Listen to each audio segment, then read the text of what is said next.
Sir Kalen frowned, clearly offended. How can you say that? I have joined your battle sequence. My men and I are soldiers of the Carnford army, your comrades in arms. Abandoning comrades in the heat of battle is a knight's disgrace and an indelible stain. The Count would never forgive such cowardice. His tone grew passionate, fueled by confidence in the plan.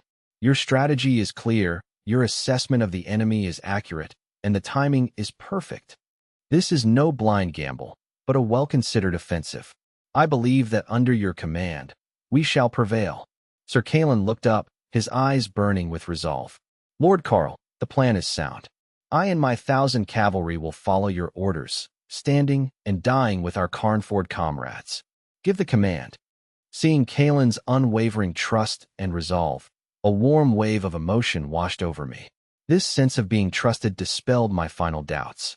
I nodded heavily, my gratitude distilled into 2 words, good. Thank you for your trust. I issued my first order. Have your men and horses rest, eat well, and inspect their equipment.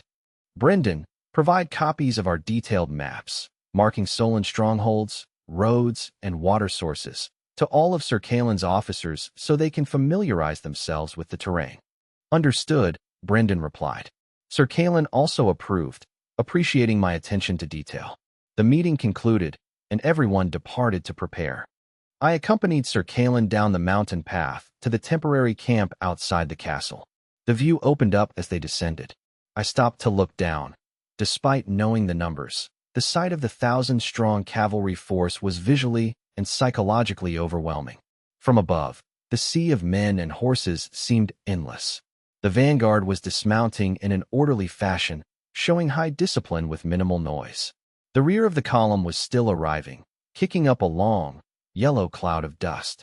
I imagined the sheer power of a full-scale charge across the plains, a force capable of crushing anything in its path.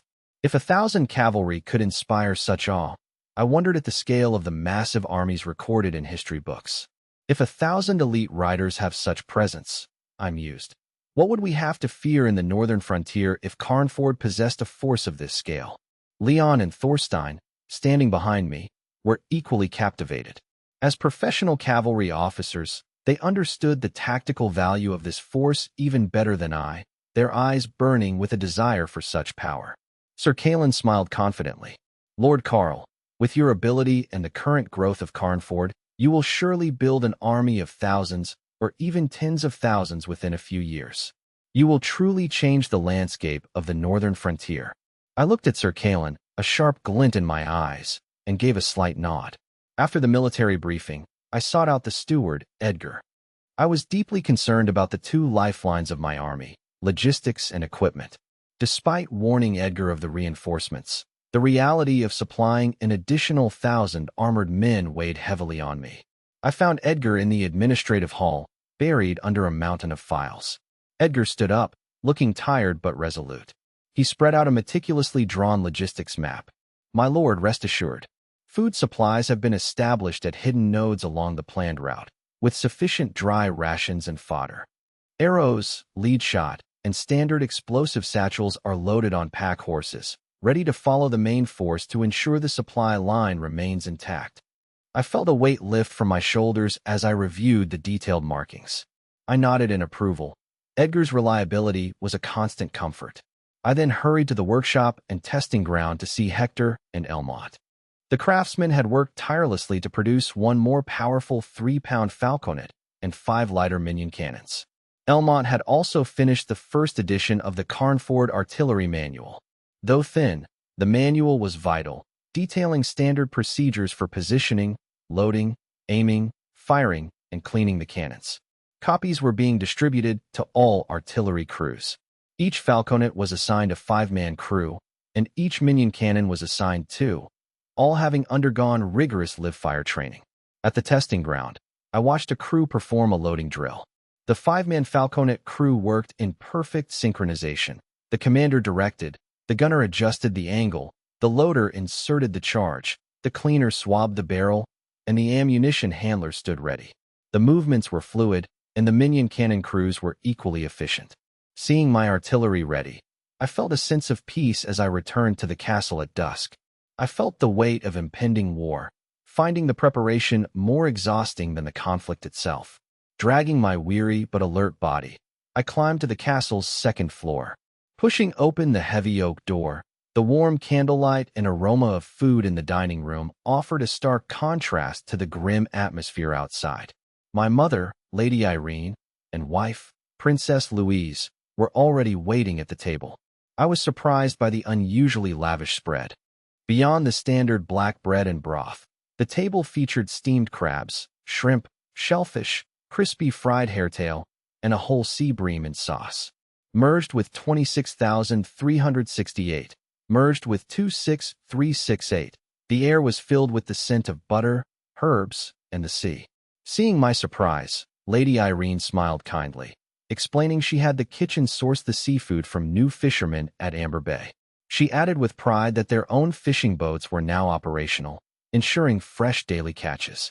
Louise, rarely seeing such authentic seafood in the royal palace, watched with curiosity. She tasted a shrimp, her blue eyes brightening in approval. The unexpected meal briefly dispelled the gloom, creating a rare moment of warmth. I tasted the sea bream, but the comfort was fleeting. Lady Irene quickly noticed the lingering exhaustion behind my forced composure. Setting down her cutlery, she asked casually if something major was happening, noting the increased military activity. She mentioned seeing cavalry in France City armor arriving that afternoon and asked if war was coming. I paused, realizing I could no longer hide the truth from my mother. I looked at her solemnly and confirmed, "Yes, mother. We are preparing to attack the Solonian-controlled northern territory." Lady Irene gasped, her fork clattering against her plate. She immediately asked if I intended to lead the campaign myself. "I must," I replied without hesitation. Lady Irene protested, asking why I couldn't send Brendan or Roland, my trusted commanders. She argued that as the Lord of Conford, I should remain at the center of command rather than risking my life on the front lines. I understood her fear, but held firm to my reasoning. I explained that while Brendan and Roland were excellent tactical commanders, this mission was different. This was the first offensive to reclaim lost land in decades, carrying immense political and symbolic weight for the Plantagenet kingdom. I continued, noting that if I stayed safely in the castle, the soldiers would lack the necessary resolve. I insisted that my presence was essential to show I stood with them in life and death. The earlier warmth vanished, replaced by shock and fear. Louise gripped her napkin, trembling, unable to meet their eyes. The rest of the meal passed in suffocating silence. The food, once delicious, now tasted of nothing. Under the flickering candles, the three finished their pre-war family dinner, lost in their own heavy thoughts. Frostgard, the Solonian capital, was essentially a massive, militarized tribal settlement of timber and hides. The central longhouse served as the Lord's Hall where Harold convened his councils. Inside, the atmosphere was tense as 8 battle-hardened commanders sat at a rough wooden table. They were scarred, savage men, the core of Solon's military might. Merged with 26,401, Harold sat at the head, contrasting with his subordinates. Older and more composed, he possessed a cunning, authoritative air. His sharp gaze kept even the most unruly commanders in check. Years of war and contact with the southern kingdoms had given him a strategic foresight beyond that of a typical tribal leader. 3 filthy, trembling men knelt in the center of the hall. They were survivors of Walter's failed rebellion on the Iron Islands. One reported in a terrified voice that Walter had failed and that Werner and Klein had been prepared. He described the massacre on the islands, where everyone associated with them was being slaughtered. Harold listened expressionlessly, tapping his fingers on his bearskin chair. Walter had been a pawn intended to destabilize the Iron Islands from within. Though the pawn was lost, his death had successfully sown the seeds of chaos and hatred. Harold asked coldly if the Iron Islands were now distracted and weakened by internal strife. The survivor confirmed that they were killing each other and the ports were under lockdown. Harold nodded and dismissed them. The survivors retreated, relieved to be alive. Harold turned to Gran, commander of the Hound Legion stationed in the Valaya Mountains, and asked for his assessment of the situation. Legion Commander Gran stood up abruptly. "Great Chief, the Iron Islands are in chaos and their strength is shattered. This is our golden opportunity." Give me the ships and men, and I will raise those islands, decapitate Werner and Klein, and bring their heads to you as drinking vessels." His bloodthirsty excitement was palpable. Ivar, commander of the Sword Legion, rose next. He was leaner, more cunning, and had previously failed to rescue Walter. "Gron's courage is unquestionable, but we must proceed with caution." Ivar analyzed the situation for Harold. The Iron Island's core strength and terrain remained formidable. "We lack sufficient large warships, and the current southeasterly winds make a seaborne assault risky." Walter's defeat caused real chaos. Why not fuel their internal strife? We could feign support for one side to ensure they bleed each other dry, then reap the rewards. "Nonsense," Gron roared. "Wait until they recover? We should strike while they are weak and let our sullen warriors' blades do the talking. Recklessness only wastes our warriors' blood," Ivar retorted coldly. The hall erupted into a heated argument among the Legion commanders. "Enough," Harold commanded, silencing the room instantly. Harold decided to strike quickly. He needed the islands secured before summer ended to prepare for raids on the Plantagenet kingdom. Furthermore, the Valaya Principality had been withholding tribute, and crushing the islands would serve as a necessary warning. "Both of you make valid points," Harold stated clearly. Gron, mobilize 2 to 3 cohorts of the Hound Legion, about 2,000 men, to the coast and requisition all available ships for an amphibious assault. "Yes, great chief," Gron accepted eagerly. "Ivar," Harold turned to him, "intensify your efforts. Use the chaos to spread rumors and bribe the wavering. I want the Iron Islands to rot from within." "Understood," Ivar bowed. Harold concluded, "I will decide the timing, but be ready. I want the Iron Islands at my feet before autumn." The 8 Legion commanders roared their assent, shaking the longhouse. Meanwhile, my army moved north like a massive steel serpent along the repaired roads. Brendan and Roland led the vanguard, 2,500 elite combat soldiers, the core of the field army. Behind them were 900 newly formed militia reserves for flank protection and support. The rear consisted of 2,000 refugees serving as logistics troops, plus the Grim caravan's 300 men and 50 wagons. Cavalry from France City and Leon patrolled the flanks, kicking up clouds of dust. Grim's participation was calculated. After his hunters and ships were attacked by Solonians, he feigned outrage to gain public favor. He donated 10,000 kilograms of grain and hired 300 men to assist, winning widespread acclaim for his patriotism.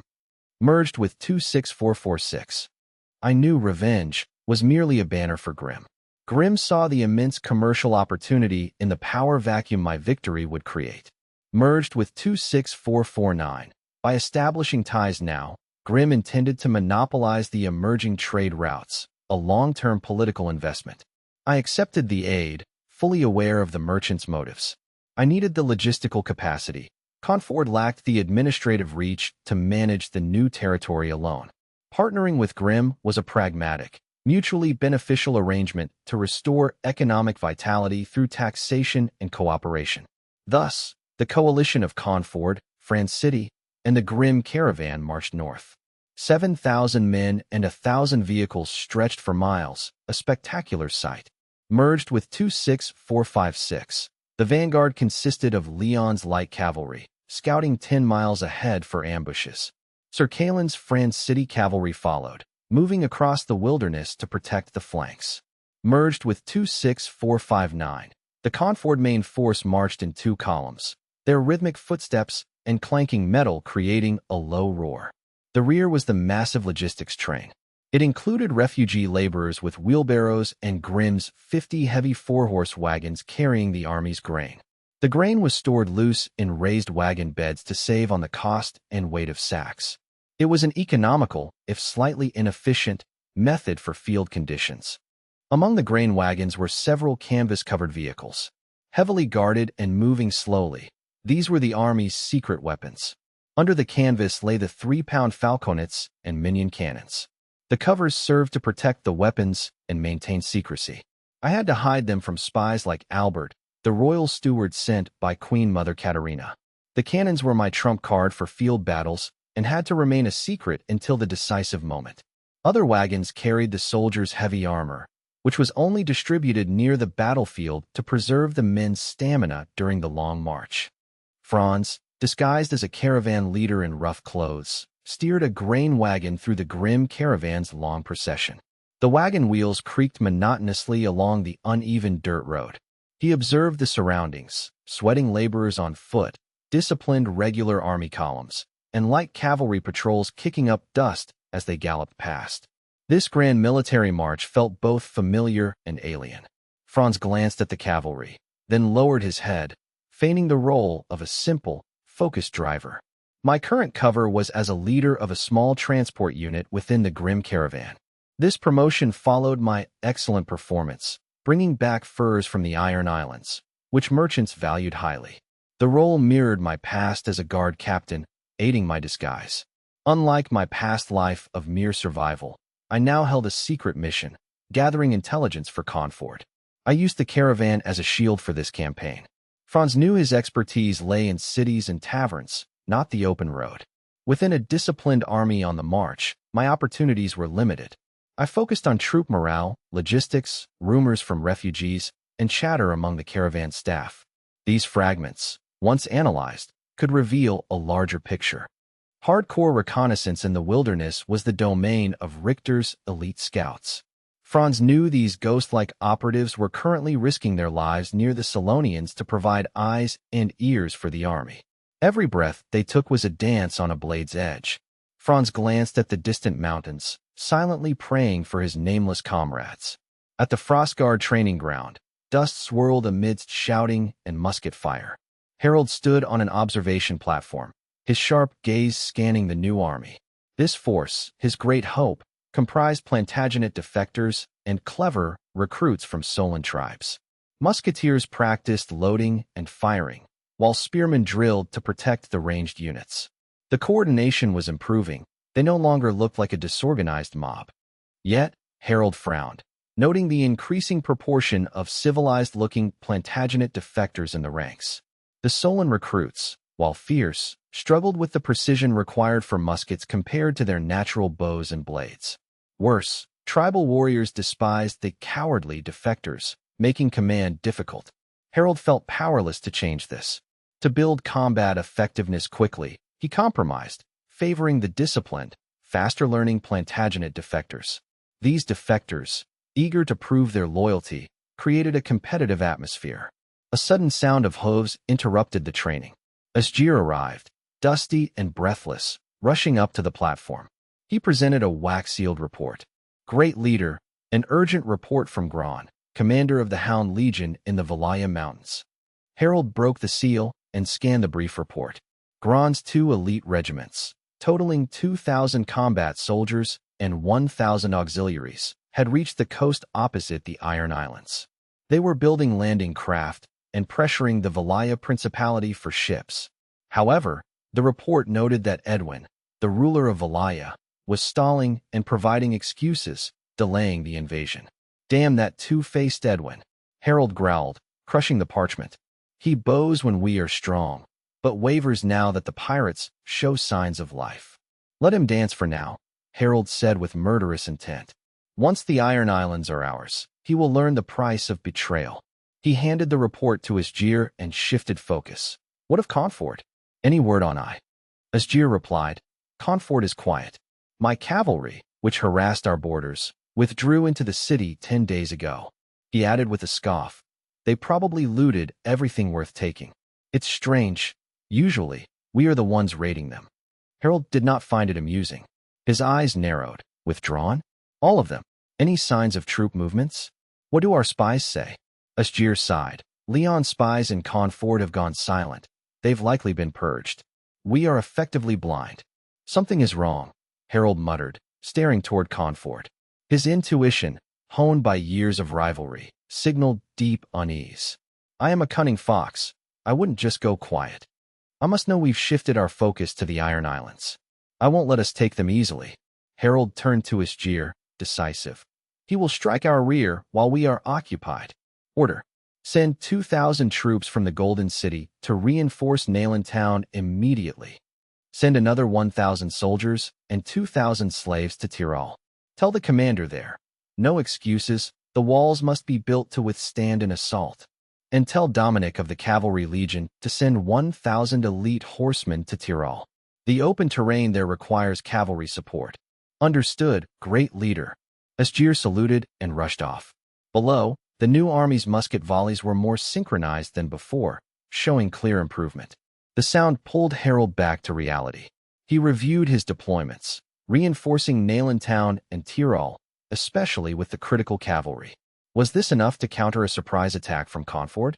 Despite his logical preparations, a cold, snake-like doubt coiled in his heart. The young lord, always defied his expectations. Could he truly be certain of his judgment? The thought cast a shadow over his composure. A biting north wind howled across the withered wasteland. On the horizon, 15 Solon cavalry in black leather armor galloped southward. Their horses kicked up a long, gray-yellow trail of dust, a turbid dragon rising against the dim sky. They were elite scouts from the Solon army. Their leader, clad in black leather with dark gold trim, scanned the wasteland with hawkish intensity. Their mission was vital: scout the Confort coalition's strength and direction to guide the main army. The war horses, rigorously trained, showed no signs of fatigue. The clatter of armor and rhythmic thundering of hooves shattered the wasteland's silence. Finding no sign of the enemy, the scouts grew complacent, assuming Confort remained unaware of their movements. They were wrong. Confort had been monitoring them since they left camp. Hidden on a shrub-covered slope, Lucas and Phelan lay in wait. They were indistinguishable from the terrain, covered in camouflage netting and mud. Merged with 26,544. Lucas peered through his telescope, whispering to Phelan. Solon cavalry, 15 riders, light armor, scouting configuration. They're turning off the main road into the western forest path, likely trying to flank our main camp. Phelan, perfectly still, used shorthand to record the data in a greaseproof notebook. After the scouts vanished, Lucas waited minutes to ensure no trailing units followed before retreating deeper into the brush. I've been at it for 2 hours. Your turn, little wolf, Lucas whispered, rubbing his temples. Phelan took the telescope, his movements fluid and silent. Merged with 26,550, Lucas leaned back in a concealed hollow, closing his eyes. He remained alert, his muscles coiled to react instantly. Merged with 26,553. To stay sharp, Lucas teased, "Hey, little wolf. What exactly is your sister doing in Amber Bay these days?" Phelan stiffened but didn't turn. None of your business. Despite their partnership, Phelan kept his private life strictly guarded. He knew Lucas's background as a former Franklin gangster and wanted his sister far from such a man. Merged with 26,558. Merged with 26,558. Lucas chuckled, unfazed. Just asking. Afraid I'll eat her. I might just wander over to Amber Bay when I return to Confort. It's a small place. I'm bound to run into her. Merged with 26,562. Phelan's grip tightened on the telescope, his brow furrowing. Suddenly, he spotted something on the horizon. Quiet, Lucas. Situation. Large army, northwest, 10 miles out. It's huge. The Solon main force is here. Lucas snapped to attention, his playfulness replaced by predatory focus. Are you sure? Positive, Phelan replied, his gaze locked on the dust cloud. Lucas grabbed the notebook, ready to record. Every second mattered. Phelan reported with cold precision. Main force advancing along the northwest road. 2,000 cavalry, including 200 elite, massive soldiers, likely Solon berserkers. 2,000 auxiliary and militia follow, with a rear guard of 2,000 slaves and supply wagons. Total strength, roughly 7,000. All Solon banners. No Skarn or Valaya signatures. It's a pure Solon field legion. Lucas recorded every detail rapidly. He tucked the book away and peered through the brush. Merged with 26,579. Even without a lens, the oppressive aura of the approaching army was suffocating. The Solon force moved like a black iron river, their armor gleaming coldly, the ground trembling under their relentless advance. The Solon army marched with disciplined, rhythmic precision. Their silent, steady pace betrayed the lethal, seasoned pride of elite veterans. Tisk, Lucas muttered, a hint of grudging respect in his tone. The Solonians are a tough nut to crack. Their military discipline is truly formidable.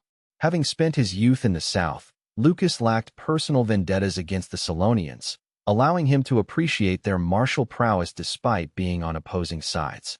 Lucas noticed Phelan drop his binoculars, his hands trembling with rage, nails digging into his palms until they bled. Phelan's face twisted in hatred, his eyes burning with a desire to tear the distant Solon soldiers apart.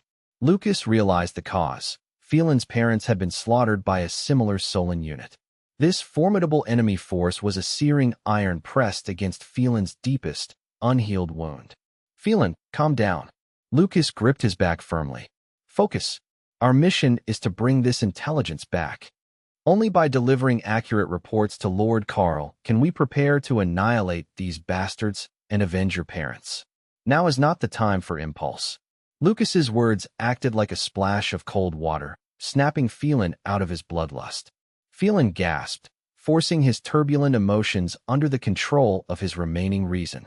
I understand, he rasped, though he kept his gaze fixed on the enemy. He raised his binoculars again, his eyes turning cold as blades as he meticulously memorized the enemy's banners, specialized equipment, and formation shifts. Beneath his scout's professional detachment, his hatred remained a deep, unquenchable fire. Lucas sighed, watching Phelan's forced composure. He knew this mission was a cruel ordeal, but he trusted the young man's iron will. Lucas remained silent, scanning the surroundings to ensure their observation post remained undetected. Once the last of the Solon army vanished and the dust settled, the two finally rose from the brush. They quickly checked their camouflage and retreated along the path, moving with low, cautious profiles. They avoided open ground, darting through rocks and grass, fearing the enemy might turn back. Knowing the weight of their intelligence, they raced to return to camp and report the enemy's movements to the Lord. They moved in shifts, eyes alert, driven by the need to buy their side precious time. 5 days later, the sunset bled across the sky. A massive army marched steadily toward the northwest. The Carnford army was now just 15 kilometers from their target, Tyrol. For days, Leon and Thorstein's cavalry had acted as razor-sharp blades, scouting ahead and flanking the main force. They ruthlessly swept through coastal Solon villages and outposts. By leaving no survivors and burning everything, they successfully contained news of the Carnford advance. While Harold might have suspected something, the specific movements and intentions of the Carnford army remained shrouded in mystery. Behind the main force, a somber scene unfolded. 2,000 gaunt, determined logistics troops strained to push carts laden with grain, arrows, gunpowder, and heavy gear. These were not regular soldiers, but Plantagenet slaves recently rescued by Leon from Solon-controlled border tribes. Having missed the spring planting, they relied on the Lord's relief rations to survive. Edgar, the steward, pragmatically conscripted them as logistics support, recognizing their deep-seated hatred for the enemy. This gave them a way to contribute to the revenge they so desperately craved. They pushed through mud, sweat soaking their rags, working in unison. No one complained or slacked. Their eyes burned with a suppressed, intense hatred. Each had lost family to the Solonians and had been enslaved, forced to toil in mines and fields under the lash. The Solonians had treated them as disposable tools, discarded like trash upon death. Now, I had rescued them, providing food and shelter. The Lord was leading them to exact blood debts from the Solonians, avenging their families, their dignity, and their suffering. This belief fueled their frail bodies with incredible strength. Every step forward was a step closer to vengeance. Every drop of sweat washed away a fraction of their humiliation. Though they couldn't fight on the front lines, delivering supplies was their own form of participation and redemption. The sunset cast long shadows of their figures across the barren land. The column moved in silence, marked only by the creaking of wheels, rhythmic footsteps, and heavy breathing.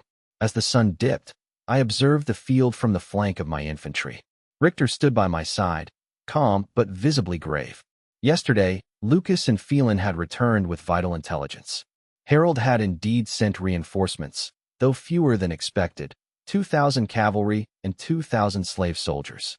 Half the cavalry are mounted infantry, mobile but weak in melee.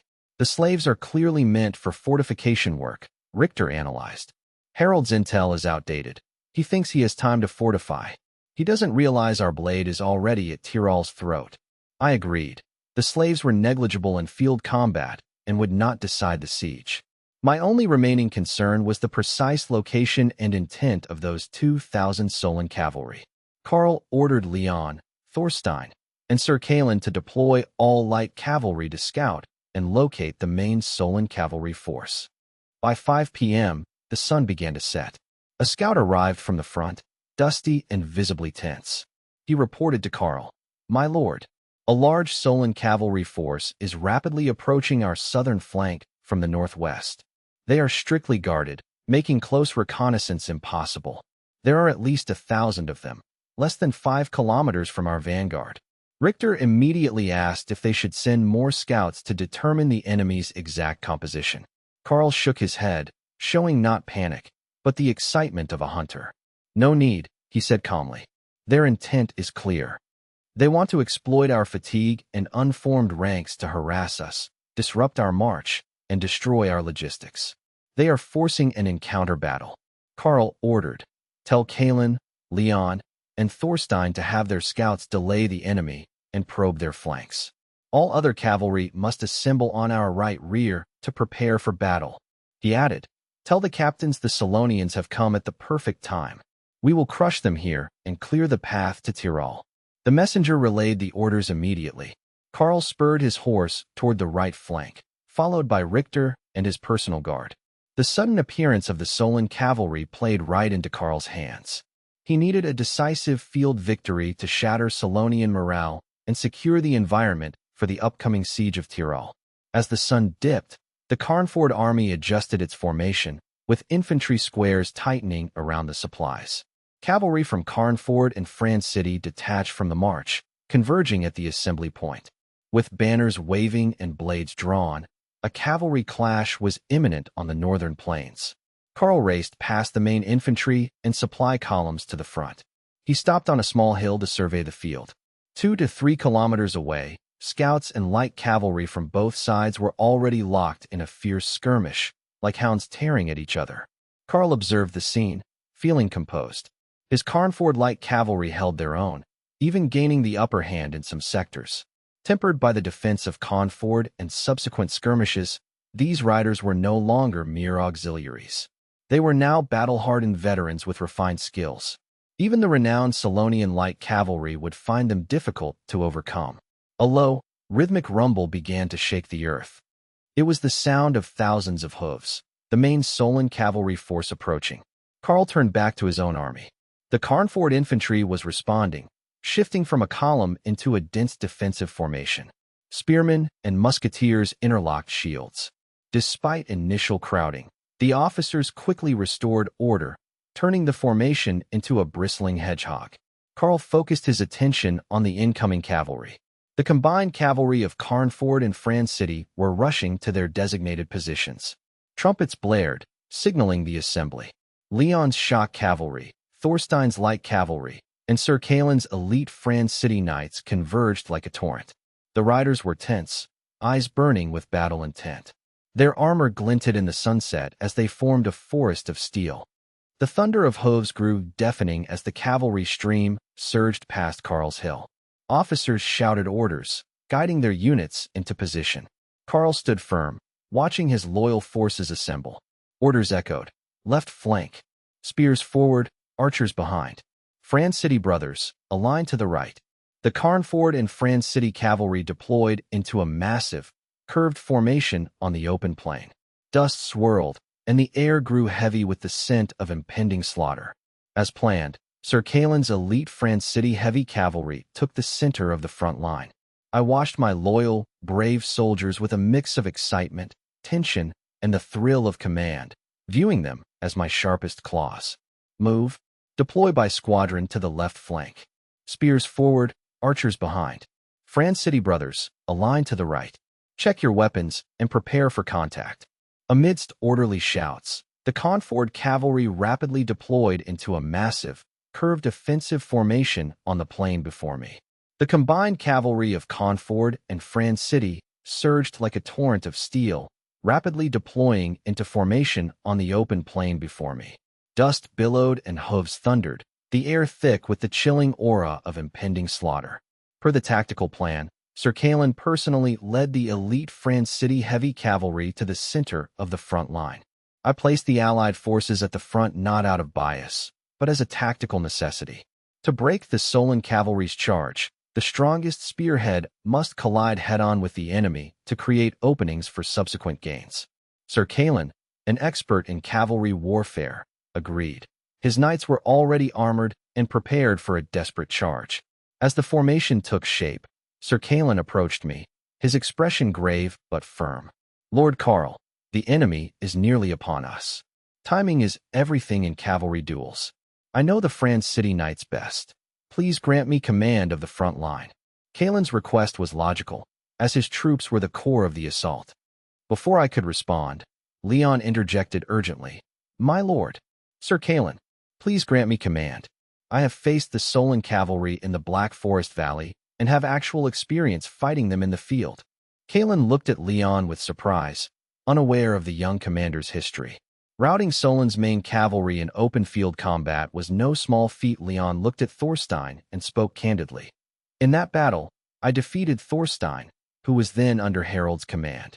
I used terrain and 2 decisive countercharges to shatter his 300 elite Solon cavalry." Thorstein nodded, acknowledging the past without resentment. "Leon is correct. I was soundly defeated. His command of cavalry, his timing, and his courage far exceeded mine at the time." Kalen was stunned to learn that his 2 allies shared such a history. Leon displayed no arrogance, only a sense of responsibility born from experience. "Because of this, Sir Kalen," Leon urged, "I am the only one here who has successfully led cavalry against the Solon main force. I know their habits, strengths, and weaknesses. Time is short. Please trust me with the command." Seeing Leon's burning resolve and the approaching dust cloud of the Solon cavalry, Kalen made his decision. On the battlefield, indecision is fatal. A single, experienced commander is paramount. "Very well," Kalen declared. "Leon, you have full command of the frontline cavalry. My France City knights will follow your orders. Let us show them the might of our coalition." "I will not fail you," Leon replied, looking to me for final approval. I nodded immediately. "Granted. Leon, you have unified command. Sir Kalen and Thorstein provide full support." The 3 commanders acknowledged the order in unison. Leon turned his horse and galloped toward the flank of the cavalry formation. He needed a vantage point to oversee the battlefield and adjust tactics in real time.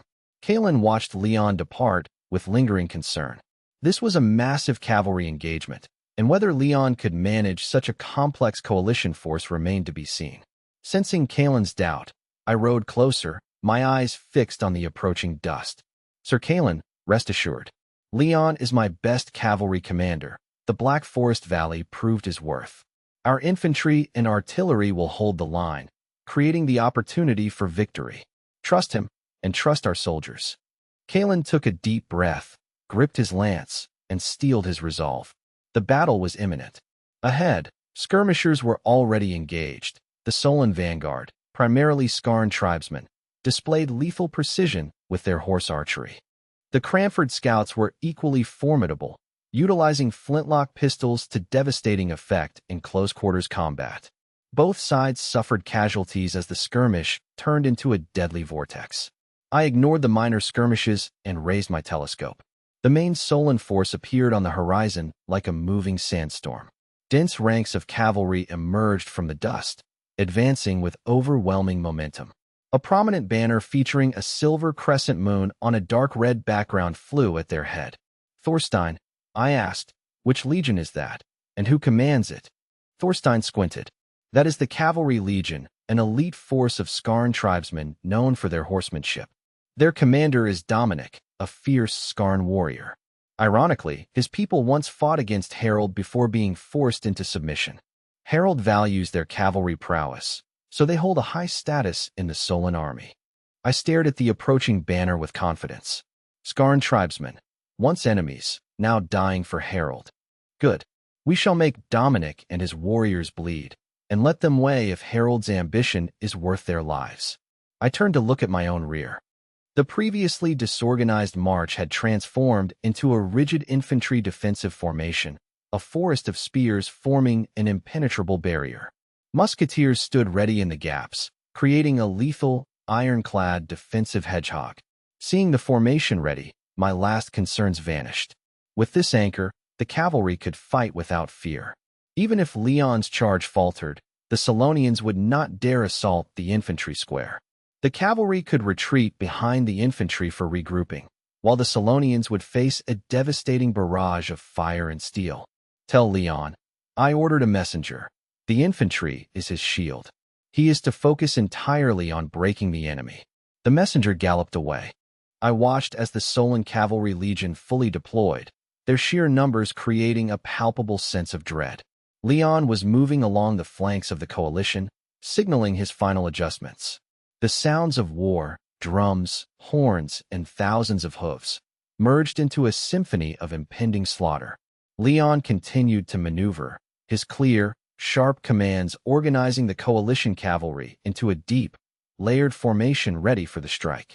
The cavalry was organized into 10 ranks of 130, totaling 1,300, forming a massive, multi-edged blade across the wasteland, aimed directly at the approaching Solon cavalry.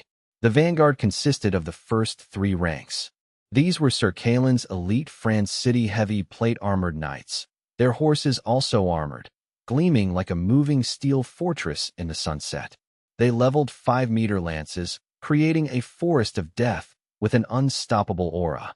As the blades tipped, their sole mission was to shatter the Solon formation upon impact. Behind them were the middle 4 ranks. This force was a mix of France City chainmail cavalry and well-equipped Carnford shock cavalry. Protected by chainmail or iron-reinforced gambesons, they carried javelins and swords.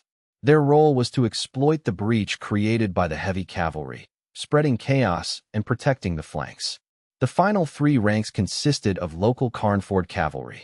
Lightly armored in leather, they carried sabers and ranged weapons like composite horsebows, carbines, or flintlock pistols.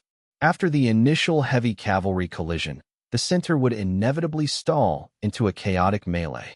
These light cavalry would then use their mobility to fire volleys into the rear of the Solonians or flank the melee to inflict heavy casualties. Leon did not stay on a safe hill. He took his place in the center of the 3rd rank of plate-armored knights. Cavalry battles are decided in an instant. A commander must be in the thick of it to sense the battlefield and issue precise orders. This position allowed him to observe the vanguard while leading the rear, though it placed him in the heart of the coming slaughter. Watching from a ridge, Sir Kalen nodded in approval at the tactical clarity of the formation, his worries replaced by respect and a surge of fighting spirit. A horn sounded. The Solon cavalry corps appeared on the horizon, a tide of dust and destruction. The Solon commander, a weathered veteran, watched the disciplined Carnford formation with growing alarm. He was stunned. He gripped his scimitar, shocked by their speed. Intelligence suggested Carnford had fewer than 500 cavalry, mostly scouts. He had planned to ambush them while they were marching and disorganized to restore his honor after the defeat at Carnford. However, his vanguard had been stalled by stubborn Carnford scouts. Those scouts had bought the main force time to organize. He estimated at least 1,000 enemy cavalry, with heavy plate knights that radiated a terrifying pressure. It must be that count from France City, he realized, teeth gritting. He sent so many elites. The realization triggered an instinct to retreat. A frontal charge against a superior, prepared enemy was risky, but he suppressed the thought. He looked at his Skarn cavalry and other tribal units. Retreating now would be an admission of fear. News of cowardice would embolden those already dissatisfied with Harold's rule. The previous defeat at Carnford had already caused panic, only suppressed by Harold's iron fist. Another retreat without a fight would trigger a collapse. Harold might tolerate defeat, but never cowardice or desertion. A coward would be executed to set an example. Even Legion Commander Dominic could not survive such a disgrace. He convinced himself. Carnford only won before because of walls and firearms. This was an open field, the domain of the Solon riders. With Skarn archery and a fierce charge, They could break the line and slaughter the Plantagenets. His hesitation vanished, replaced by desperate resolve. He raised his scimitar and roared, "Skarn warriors, eagles of the steppe, show these Plantagenet sheep what a real charge is. For the great chief. For Solon." His men echoed the cry. Seeing the Solonians advance, Leon ordered the advance. Horns blared. The sound cut through the noise of the battlefield. "Advance," Leon shouted. The massive cavalry formation began to move like a steel beast. The Franz City heavy cavalry led the way at a steady, controlled walk. The rest of the ranks followed, maintaining a suffocatingly perfect line. They moved slowly to conserve horse stamina for the final, explosive charge. They would hit top speed at 100 meters to ensure maximum kinetic impact. Leon scanned his ranks. The charge itself was simple, but the approach was the true test of a unit's quality. Maintaining formation during the advance was the hardest part. Any disorder would be fatal upon impact, so I focused entirely on keeping the line intact. Leon focused on the Franz City heavy cavalry in the front row, the elite force under Count Rochefort, whose reputation was well-earned. Even at a steady advance, they maintained a near-perfect line, with uniform spacing and leveled lances, showcasing disciplined, rigorous training. This provided Leon with a foundation of confidence for the battle.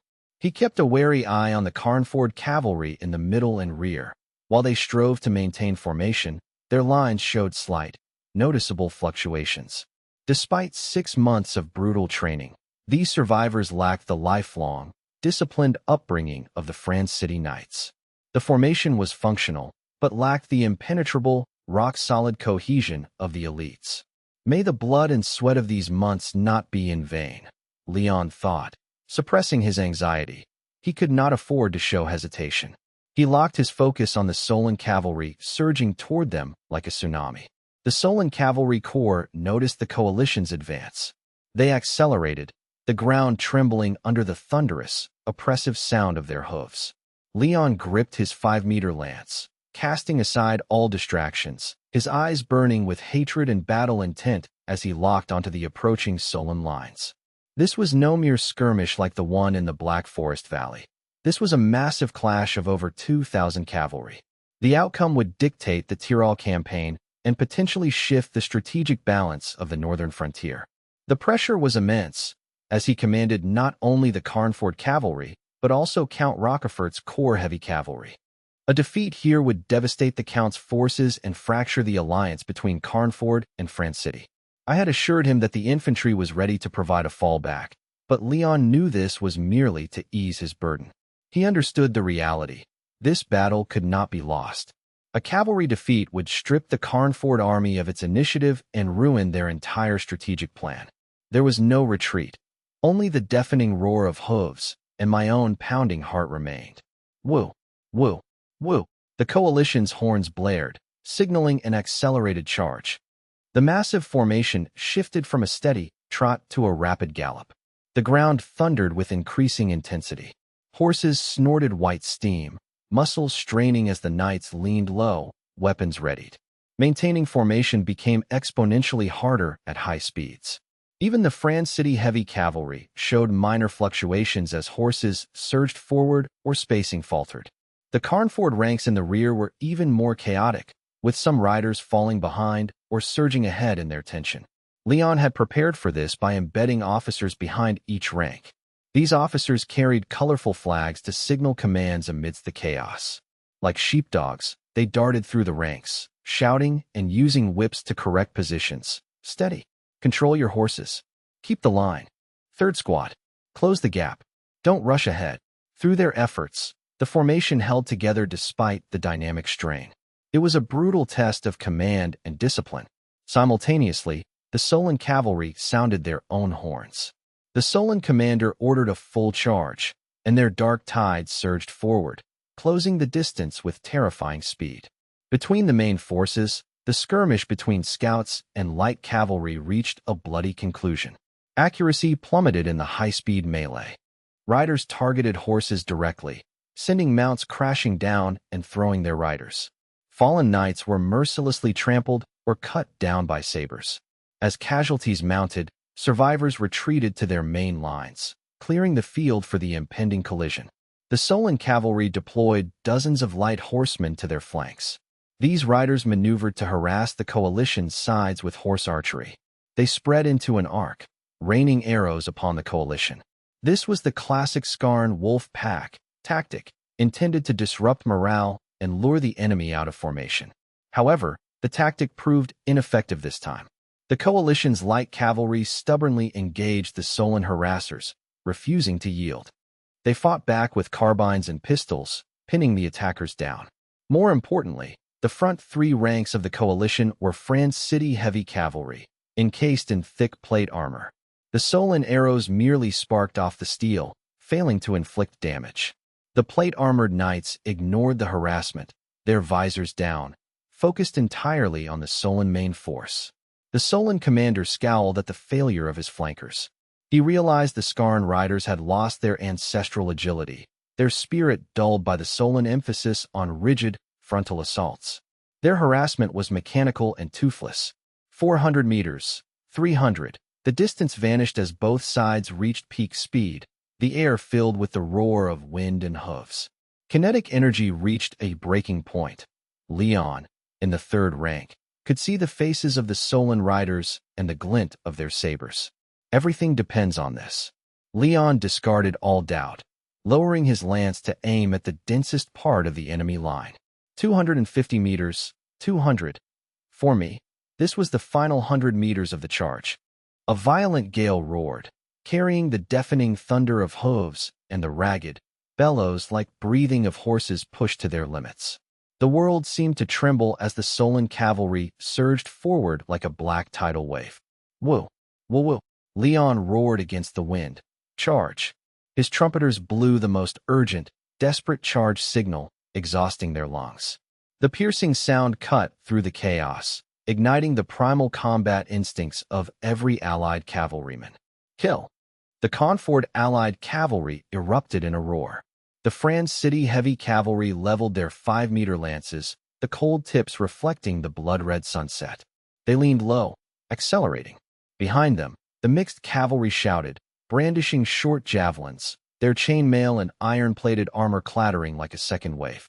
The Conford light cavalry in the rear raised their sabers, ready to sweep through the aftermath of the collision. Officers returned to their units. No further commands were needed. Formation set, speed peaked. Now, only courage and the will to endure the bone-shattering impact remained. Every man gripped his weapon, eyes fixed forward, intent only on crushing the enemy. The Allied cavalry became a metal storm, hurtling toward the Solon cavalry. In the rear, the recruit Peter watched, breathless, paralyzed by the breathtaking spectacle. A true clash of iron tides. The earth shook, and the sky vanished behind dust and killing intent. His blood froze, his heart hammered against his ribs. He gripped his spear, nails digging into his palms, screaming internally, "Charge! Smash them!" He yearned to see the Allied iron flood shatter the Solon formation. 100 meters, 50, 30. The distance vanished. Frontline knights locked eyes, hearing the beastly roars of their foes. Boom! The two cavalry clusters collided like colliding metal tsunamis. Time shattered. France City's lances pierced Solon horses and riders, tearing through armor and flesh with terrifying kinetic energy. Solon sabers and maces hammered the Fran knights' plate armor. Some riders were sent tumbling, others died in mutual destruction. Leon leaned low, wind and grit lashing his visor. His focus was locked on the blurred, chaotic enemy lines, filled with swinging blades and terrified horses. Bang! A massive force slammed into Leon's lance, splitting his palm. He had struck a Solon heavy cavalryman's chest plate. The lance snapped. Leon discarded the broken shaft instantly. Weapons rained down, sabers sparked against his shoulder, a mace thudded against his back, and spears sought his horse's neck. Clang, clang, clash, thud. The cacophony deafened him. His master-crafted plate armor deflected the lethal blows, leaving only dull aches. The clash was lightning fast. France City's superior gear and formation gave them the edge, and the two waves passed through each other. Leon pulled his reins, looking back at a scene of carnage. Broken weapons, shattered armor, and piles of dead horses and men. Many friend knights drew their swords or hammers. The battle continued as the second and third waves of allied heavy cavalry smashed into the disorganized Solon ranks. The Solonians melted under the relentless assault.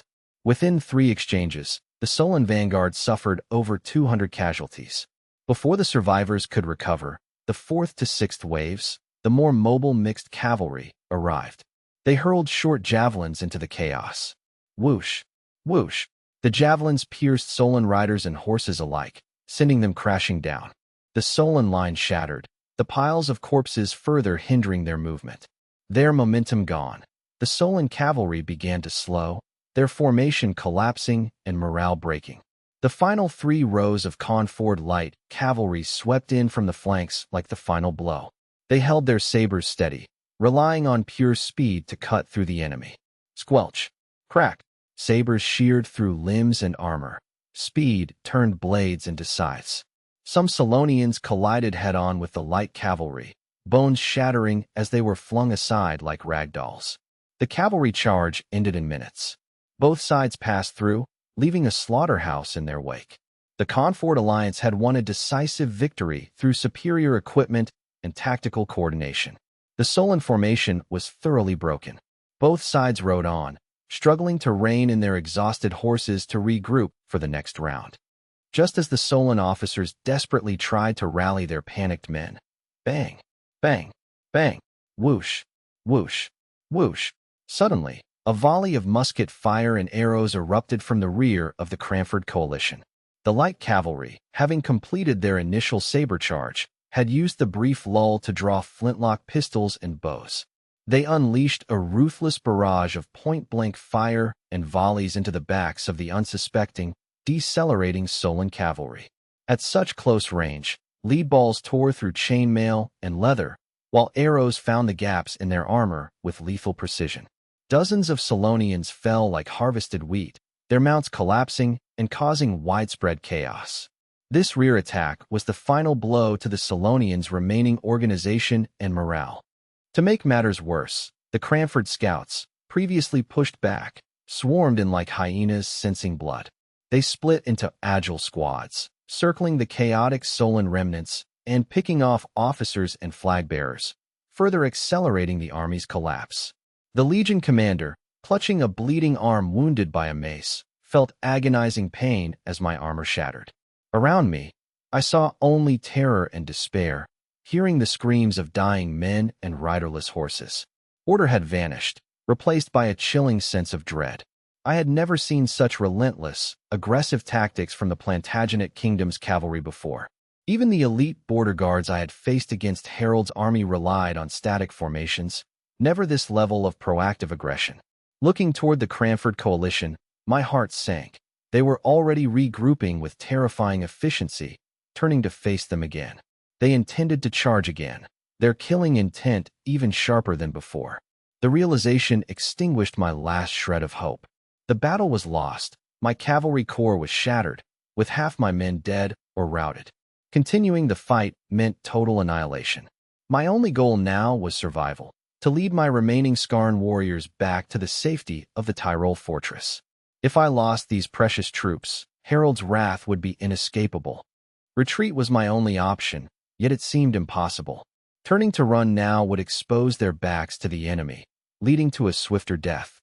I had to fight my way out to preserve a remnant of my tribe. I roared, forcing my men to rally around me despite the agony in my arm. But the Cranford scouts continued their relentless harassment. Flintlock fire and arrows picked off any soldier attempting to reach the flag. Panic spread like a plague, rendering my commands useless as the Solonians scattered. Seeing the coalition line accelerating for another charge, I knew I had to act. I screamed at my trumpeter to sound the charge, ordering my men to follow my flag in a desperate breakout. The horn blared. The sound cut through the chaos. My personal guards raised the battered half-moon horseshoe banner high. The flag and horn served as a beacon in the darkness. Desperate Solonians instinctively rallied toward the banner. Survival instinct overcame fear, reigniting a flicker of courage. Hundreds of survivors coalesced into a dense, desperate cluster around me. Tactics were forgotten. They had only one goal: to crash through and escape. For the glory of Skarn. Follow me. I led a suicidal countercharge toward the coalition's flank. The remaining Solonians roared and slammed into the approaching wall of steel. Under Leon's command, the Cranford coalition had reformed into an attack line. The Solon remnants, led by me, formed a desperate wedge of heavy cavalry. The distance between them closed in seconds. The collision was thunderous. It was not a head-on clash, but a desperate struggle. I and my loyal heavy cavalry acted as a burning spearhead. Abandoning defense, I hacked a small gap in the coalition's flank. My men surged through the opening, seeking only escape. Leon immediately realized their intent. They were not seeking victory, but a path to survive. Blocking them completely would force a desperate, costly fight. Pursuing the remnants at the cost of his own exhausted elite troops was unwise. Leon made his decision. He signaled his troops. Open the flanks. Let them pass. Use ranged weapons. The coalition displayed high discipline, executing the maneuver instantly. The center tightened while the wings spread out, creating a corridor to avoid the Solonians' desperate strike. Throw javelins. Fire. As they passed, the Cranford cavalry unleashed a devastating volley of javelins and carbine fire into the fleeing Solonians. At close range, javelins and lead bullets tore through the flanks of the retreating Solon cavalry like the scythe of death. Thud, thud, bang, bang. Cries of agony and the screams of horses filled the air as Solon cavalry were pierced by javelins or struck by hot lead, tumbling from their mounts. The Solonians returned fire with horse bows, but their scattered arrows caused minimal casualties and failed to halt the rout. Seizing the opening created by the Carnford army, the remnants of the Solon cavalry corps broke through the blockade and fled toward Tyrol Fortress, too terrified to look back. Leon reined in his horse and ordered, "Cease pursuit. Scouts, move out to screen and disperse the remnants. Regroup and tend to the wounded." He declined a full-scale pursuit. Only light scouts chased briefly to pick off stragglers before returning. Any Solon cavalry remaining on the field due to injury or fallen mounts were ruthlessly hunted down and cleared. The battlefield fell silent, save for the sounds of dying horses, groans, and crackling fires, all masked by the stench of blood and gunpowder. Leon stood in the center of the scorched earth, gazing north toward the vanished Solonians. His face remained calm, devoid of excitement or vengeful glee. After a year of conflict, this victory over the elite Solon cavalry shattered the myth of their invincibility in my mind. To me, the Solonians were no longer an unstoppable natural disaster. They were capable of failure, panic, and flight. Defeating them now felt no different from crushing a band of fierce bandits. They were enemies to be respected, but no longer insurmountable mountains, a shift in mindset born of hard-won experience. Count the spoils, treat the wounded, and prepare a report for the Lord. Leon commanded his adjutant with the detachment of a training exercise. He turned his horse toward the Carnford infantry lines. With this victory, I felt absolute confidence in the upcoming siege of Tyrol Fortress. The setting sun bathed the battlefield in dark red, the air thick with the nauseating mix of smoke and blood. The fighting was over. Only the sounds of scouts finishing off wounded Solonians and scavenging remained. I, accompanied by my guards, rode across the carnage to meet Leon. Their horses' hooves splashed through the blood-soaked mud. Leon saluted, his face weary but his eyes bright. "My lord, the initial tally is complete. We killed 400 to 500 Solon cavalry and captured over 300 horses. Our losses are roughly 120 killed or severely wounded." I surveyed the field. In the distance, scouts were methodically executing wounded Solonians, a brutal but standard practice in the northern frontier. I nodded, my expression one of deep, satisfied calm. "Excellent work, Leon. A clean victory. The Solonians' mobile force is crippled, and the threat to our flank during the siege of Tyrol is effectively neutralized." Leon gestured toward Sir Kalen, who had just arrived. "This victory belongs to the troops, especially Sir Kalen and his elite knights from France City. Without their spearhead, we could not have broken the Solon cavalry so easily. Their discipline was the key."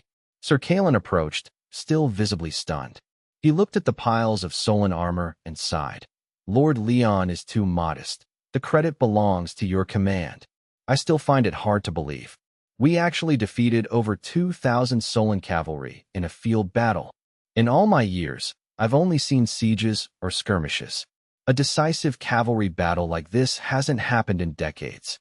Kalen was at a loss for words, having expected a war of attrition rather than this brilliant rout. I smiled. Sir Kalen, this is only the beginning. Harold now knows we are a threat. He will not tolerate a force capable of defeating his elites in the field.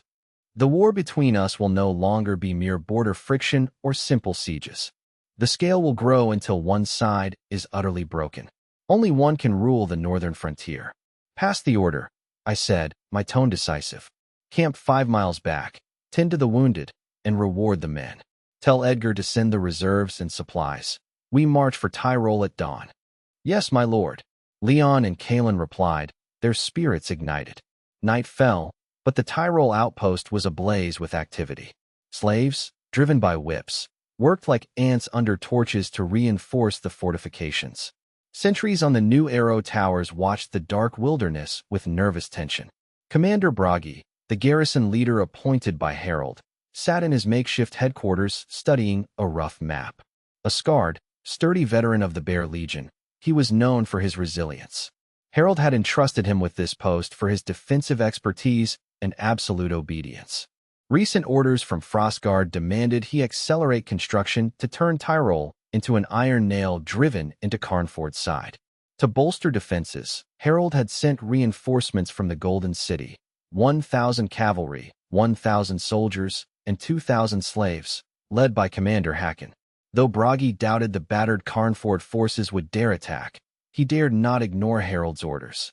He had authorized Hacken to lead the cavalry on an armed reconnaissance toward Carnford. As Bragi finished his rounds, his guard burst in, looking panicked. Commander Bragi, Commander Hacken and his men, they've returned. Bragi frowned, surprised by Hacken's swift return. A sense of foreboding rose as he demanded, back already? What happened? The guard stammered. My lord, it's bad. They met the Carnford army on the road. Hacken's cavalry was routed. Less than half returned, and Hacken is wounded. Bragi rose abruptly, his scarred face grim in the flickering firelight. He was stunned. Hacken's 1,000 riders were the elite of the Solon cavalry, renowned for their field prowess. How could they be routed in a single day? Carnford? They dared to attack? And they broke 1,000 of our best. Bragi's voice rose in disbelief. He grabbed the guard, demanding, explain. How many were they? What units? How did Hacken fight? The guard reported. They met the main Carnford force about a day's march away. They had over 1,000 riders, many in full plate armor. Their charge was fierce and their formation tight. Hacken couldn't hold them. Our lines broke. Hacken only escaped by cutting a path through, pursued by their light cavalry. Bragi felt a cold dread. Carnford wasn't just defending. Their field capability was strong enough to crush a Solon unit. This shattered his perception of Carnford. They had moved beyond relying on city walls and firearms to dominating in open combat. Take me to Hacken. Now, Bragi donned his coat and strode out. He needed the details. The threat from Carnford was far more lethal than he had anticipated. Tyrol faced an unprecedented battle. Outside, the sounds of labor and patrols felt heavy with impending doom. The Carnford banners were close. The initial defeat cast a dark shadow over Tyrol's defense, and the burden on Bragi grew heavy. Led by the guard, Bragi reached a hidden pine grove near the Tyrol fortress. The air was thick with the stench of blood and despair. By torchlight, Bragi saw the remnants of the Solon cavalry, wounded, broken, and hollow-eyed. Their horses were scattered and injured, heads hanging low. Barely 400 or 500 remained, a pathetic contrast to the elite force that had departed a day ago. Hacken sat under a pine tree, supported by 2 guards. He was pale, his left arm bandaged and blood-soaked. His once sharp eyes were filled with lingering terror. Bragi, Hacken rasped. I didn't bring them into the fortress. I feared it would ruin the morale of the defenders. Bragi nodded heavily. You did the right thing. Stability is our priority. He ordered his guards to bring medics, stretchers, and food from the logistics train. He leaned in, whispering, move the survivors into the fortress in small, secret groups after dark. Don't cause a stir. Hacken nodded gratefully. Bragi helped him up. Let's go to my command post. You need rest, and we need to know exactly what happened. They returned to the guarded command post within the Tyrol fortress. Bragi poured ale and demanded, "Tell me, Hakan, what kind of enemy did you face? How were you defeated so thoroughly?" Hakan's hand trembled as he took the cup, spilling some ale. He drank deeply, trying to suppress his fear before speaking. His account was detailed and terrifying.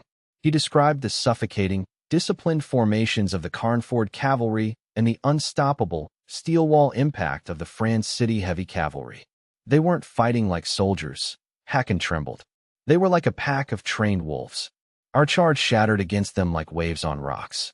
I saw our best centurion impaled and tossed aside. And their musket cavalry shot us in the back during the melee. It was ruthless. I've never seen a Plantagenet army like this. Bragi listened, his heart sinking. He saw the genuine, bone-deep terror in the eyes of this veteran Skarn warrior. The enemy's combat power and will far exceeded their previous intelligence. Silence filled the room after Hakan finished, save for the crackling fire and Hakan's ragged breathing. Bragi finally looked up, his voice heavy. "It seems we have met a formidable foe. Carnford is no longer a turtle in a shell. They have grown fangs capable of tearing our cavalry apart. Harold planned for us to be the chain locking them in, but it seems we have become the sheep targeted by wolves." The atmosphere grew suffocating. Bragi pointed at the map. "They want Tyrol. If they take this, they control the southwest peninsula and open sea routes to France City and the field territory." He sighed. "Don't expect reinforcements. Harold's main force is focused on the Iron Islands. This region is too remote and poor for a major campaign. We are on our own with this unfinished fortress." He asked, "Besides the cavalry, did you see their infantry? We need to gauge their total strength and siege capability." Hakan forced himself to eat and drink to steady his nerves.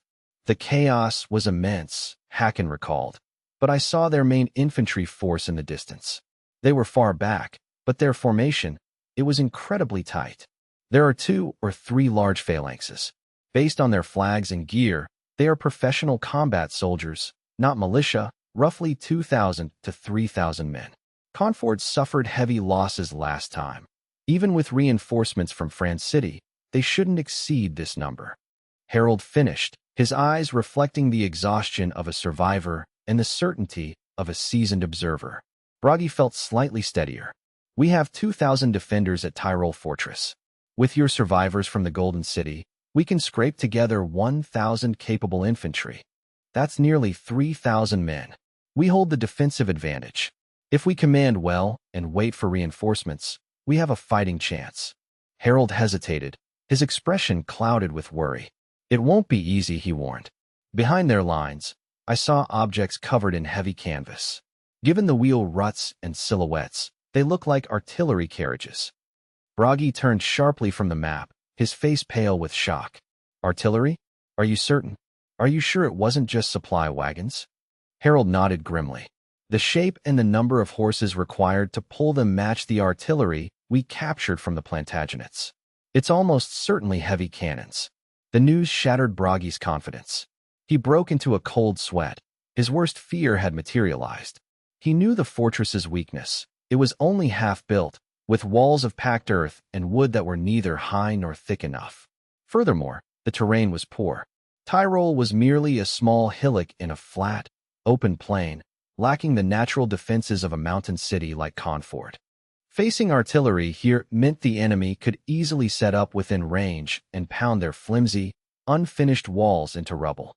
Their defenses would crumble like paper against iron shot, and a countercharge against enemy artillery would be suicide. The enemy wouldn't even need to storm the walls.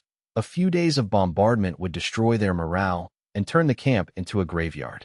They would be buried in the ruins without ever engaging the enemy in direct combat. A suffocating silence filled the command post, broken only by the crackling fire and Bragi's pacing. Harold sat slumped, staring at the map of the flat, exposed plains. Bragi paced, desperately searching for a solution. "An ambush," Bragi muttered, then shook his head. "Impossible. The terrain is too open. There's nowhere to hide an army. Besides, Carnford scouts are elite. They already caught Harold's cavalry. They'd spot our main force long before we could set a trap. We'd be the ones surrounded instead. Bragi's gaze hardened, shifting toward a desperate, final option. He slammed his fist onto the map, rattling the cups on the table. Defending is waiting for death. An ambush is walking into a snare, Bragi said hoarsely. We have one path left, strike first. We must meet them in the field before they can set up their cannons. Harold looked up, stunned. A preemptive strike? That's too risky. What about their cavalry? I know it's risky, Bragi snapped. But it's our only chance. Yes, we will suffer heavy casualties during the approach under fire. But that is better than being blown to pieces like rats in a trap. He stared intensely at Harold. If we endure the initial barrage and keep our lines intact, we can close the distance and force them into melee. Conford's infantry are mostly green recruits. Can they really outmatch our battle-hardened Solan warriors in close quarters? Bragi's voice dripped with pride in his men's combat prowess. Harold sighed and nodded slowly. You're right. It's the only way to die like warriors rather than waiting to be slaughtered. Bragi immediately began issuing orders. Conford arrives tomorrow morning. We have no time. Harold, rally your cavalry. Even if you only have 200 or 300, get them combat ready. Your job isn't to charge, but to protect our flanks and deter their cavalry. If you can keep them occupied, you've done your duty. Understood, Harold said, thumping his chest. Bragi turned to his guards. Summon all centurions and officers for an emergency council immediately. Cancel all leave. Maximum alert. Check weapons and armor. Distribute arrows, and ensure the men are fed. Stop all construction. Clear the ground in front of the fortress to prepare for our formation tomorrow. And, Bragi added gravely, send our most reliable scouts via multiple routes to Frostguard. Inform High Chieftain Harold of our situation. Tell him Conford has arrived with heavy artillery. Tyrol is in danger, and we are launching a desperate counterattack at dawn. Beg for immediate reinforcements. The guard saluted and sprinted away. Bragi looked out at the fortress, which was still lit but filled with palpable anxiety. He knew this was a gamble, but it was their only hope. He staked everything on the bravery of his infantry and the hope of reinforcements. At dawn, the Conford army marched, reaching a point less than 10 kilometers from Tyrol. Reports from the front arrived constantly, indicating increasingly fierce skirmishes. Report. A squad of 30 Solan cavalry encountered and repelled. Report. Solan scouts spotted to the northeast, trying to probe our center. Report. Heavy fighting on the southwest flank against Solan scouts. I frowned, feeling a sense of confusion. The Solan cavalry had been crushed yesterday. Their morale should be shattered. They should be hiding behind their walls, waiting for reinforcements. Why were they aggressively harassing my scouts? It defied the logic of a defeated army. As the army advanced to within 5 kilometers of Tyrol, the terrain opened up, revealing the fortress's low walls on the horizon. I halted, took my telescope from a guard, and adjusted the focus toward Tyrol. The fortress came into clear view. One glance dispelled my doubts regarding the Solan commander's intentions. The fortress sat atop a gentle rise, barely 20 meters high. Its walls were unfinished, made of low, thin-rammed earth, with gaps and crude wooden fences. To me, the entire defensive system looked as fragile as a child's sandcastle. The terrain offered no tactical advantage. I see, I muttered. They aren't choosing not to defend. They simply can't. The Solan commander must have feared my cannons. On this flat ground, Tyrol's thin walls would be a death trap. Cannons could easily reach optimal range to bombard any section of the wall. Concentrated fire would quickly collapse the fragile structure or create massive breaches. The defenders would be crushed by debris or killed by shockwaves before even engaging in melee combat. So, they abandoned this useless fort to face us in the field. I noted, impressed by the commander's resolve to die fighting rather than be pulverized by artillery. I felt a deep awe for the power of my cannons. The mere threat of the god of war had forced the enemy to abandon their fortifications and fight on my terms. Perfect, I said, my eyes sharpening. Field combat suits me. We will crush them here with Conford's steel and fire. Form ranks. My command ignited the marching column. The air filled with the sounds of orders, clashing metal, and rapid movement, executed with disciplined efficiency. Soldiers rushed to their assigned positions. I designed a flexible defense, militia as bait, the main legion as the anvil, and cavalry as the hammer. The militia battalion held the center and vanguard. 300 flintlock musketeers formed 3 skirmish lines to harass the enemy before retreating. Behind them, 450 spearmen formed a dense, 10-rank phalanx, creating a solid barrier. A 3-step gap was left between the musketeers and the phalanx to allow for a safe retreat. Brendan and Roland commanded the main legion units on the flanks. 2 elite musketeer companies from each legion, 200 men each, protected the militia's flanks. Deployed in 10-rank lines, they provided concentrated crossfire against flanking maneuvers. The rest of the main legion was deployed in echelon behind them. Brendan's 1st Regiment had 3 musketeer companies in front, acting as a medium-range fire pillar. Behind them were 2 infantry battalions as reserves, with 1 company from the 3rd Battalion held back as a strategic reserve. The Carnford Army formed a pocket, or inverted V shape. This allowed the militia to absorb the initial charge, drawing the enemy into a lethal crossfire. The combination of volleys and spear phalanxes created a layered, multi-range kill zone. The sun at their backs illuminated the Carnford soldiers while blinding the approaching Solonians. War banners fluttered, musket barrels glinted, and spears pointed toward the sky. A suffocating silence gripped the field. I watched calmly, knowing the enemy commander would soon react to my formation.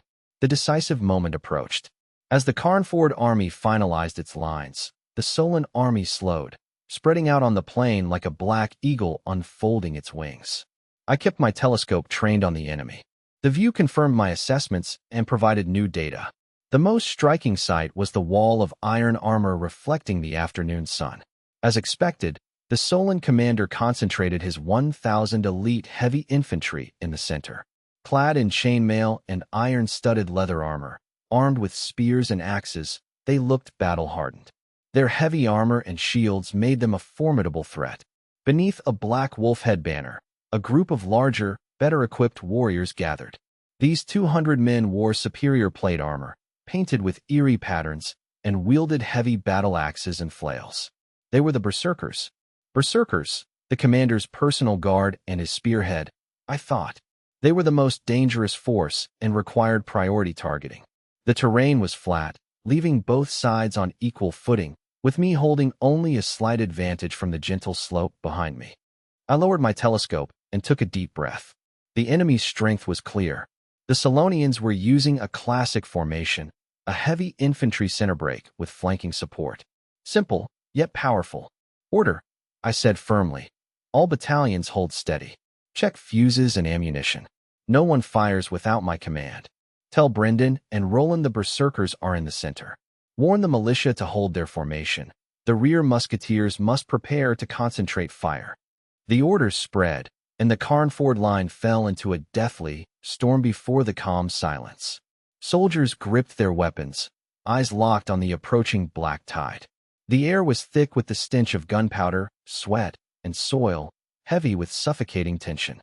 The sun, positioned behind the Carnford army, glinted off Solonian armor, a minor tactical advantage for the archers. The decisive battle was imminent. In the June heat, the heavy metal and leather armor became a grueling burden for the soldiers. Sweat stung their eyes, and their body temperatures soared under the weight of their gear. Both sides knew hesitation was fatal. Thump, thump, thump. The Solonian war drums roared like a primal beast, shattering the silence and signaling the assault. Simultaneously, I drew my flintlock pistol and fired into the air. Bang! The shots served as the signal. Advance! The heralds roared, waving blue banners. The Carnford army responded with the rhythmic, disciplined drumbeats of the Plantagenet kingdom. Unlike the wild Solonian drums, these were cold, mechanical, and precise. The militia battalion moved first, followed by the spear phalanx, a moving forest of steel. Driven by harsh military law and survival instinct, these former refugees maintained impressive order. Brendan and Roland led the 2 main legions, flanking the militia in perfect step. Musketeers leveled their flintlocks while spearmen and shield-bearers marched with grim resolve. The Carnford line pressed forward, determined to crush the Solonians. A stalemate emerged. Both infantry lines advanced, but the cavalry held back. Leon and Sir Kalen's 1,300 riders faced Hakon's 500, both sides waiting like coiled leopards. The commanders understood the stakes. A premature charge against disciplined spears and muskets would lead to a catastrophic flank collapse. Victory depended on waiting for the infantry to falter. The cavalry acted as a decisive reserve, a sword of Damocles. This mutual restraint ensured the infantry clash would be exceptionally bloody. Sir Kalen watched his infantry advance with complex emotions. He felt both excitement and intense nervousness. He was stunned by the discipline and morale of this new army. Their coordination revealed rigorous training and strong leadership. A powerful army with a soul, he thought, admiring my command. Fighting alongside them was exhilarating, yet the danger remained. Even the best formations could crumble in the chaos of melee. Solonian ferocity was legendary. Victory was far from certain. He glanced at me on the hillside. My rigid posture and white-knuckled grip on my sword betrayed my immense internal pressure. This battle determined the survival of my entire foundation. Kalen looked at his colleagues, Leon and Thorstein. Unlike the foreign reinforcements, the local commanders appeared calm. Their eyes were sharp, calculating distance and wind, devoid of emotional fluctuation. Their composure steadied Kalen's own nerves. Kalen exhaled, forcing his focus back to the battlefield. He patted his horse, whispering, "Patience. Wait for the cavalry's moment." The two armies, representing the old and new north, drew ever closer. The air grew heavy with dust and the faint scent of blood. The ultimate test was at hand. Bragi, watching from the Solonian center, felt a growing sense of unease. He had his guards build a makeshift observation platform from rocks and planks. Standing tall, he squinted at the Carnford line advancing up the slope. As they neared, Bragi's muscles tightened. His heart pounded with shock. He gasped. Intelligence reports had not prepared him for the reality of their strength. Their numbers were as expected, about 3,000, matching his own main force. It was their demeanor that terrified him. It was unlike any northern force he knew.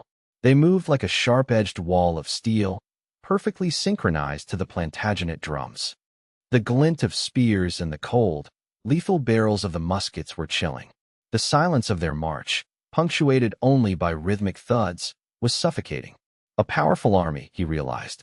In 20 years of war, he had never seen such discipline, not even from Count Rochefort's men in France City. Who is this Karl?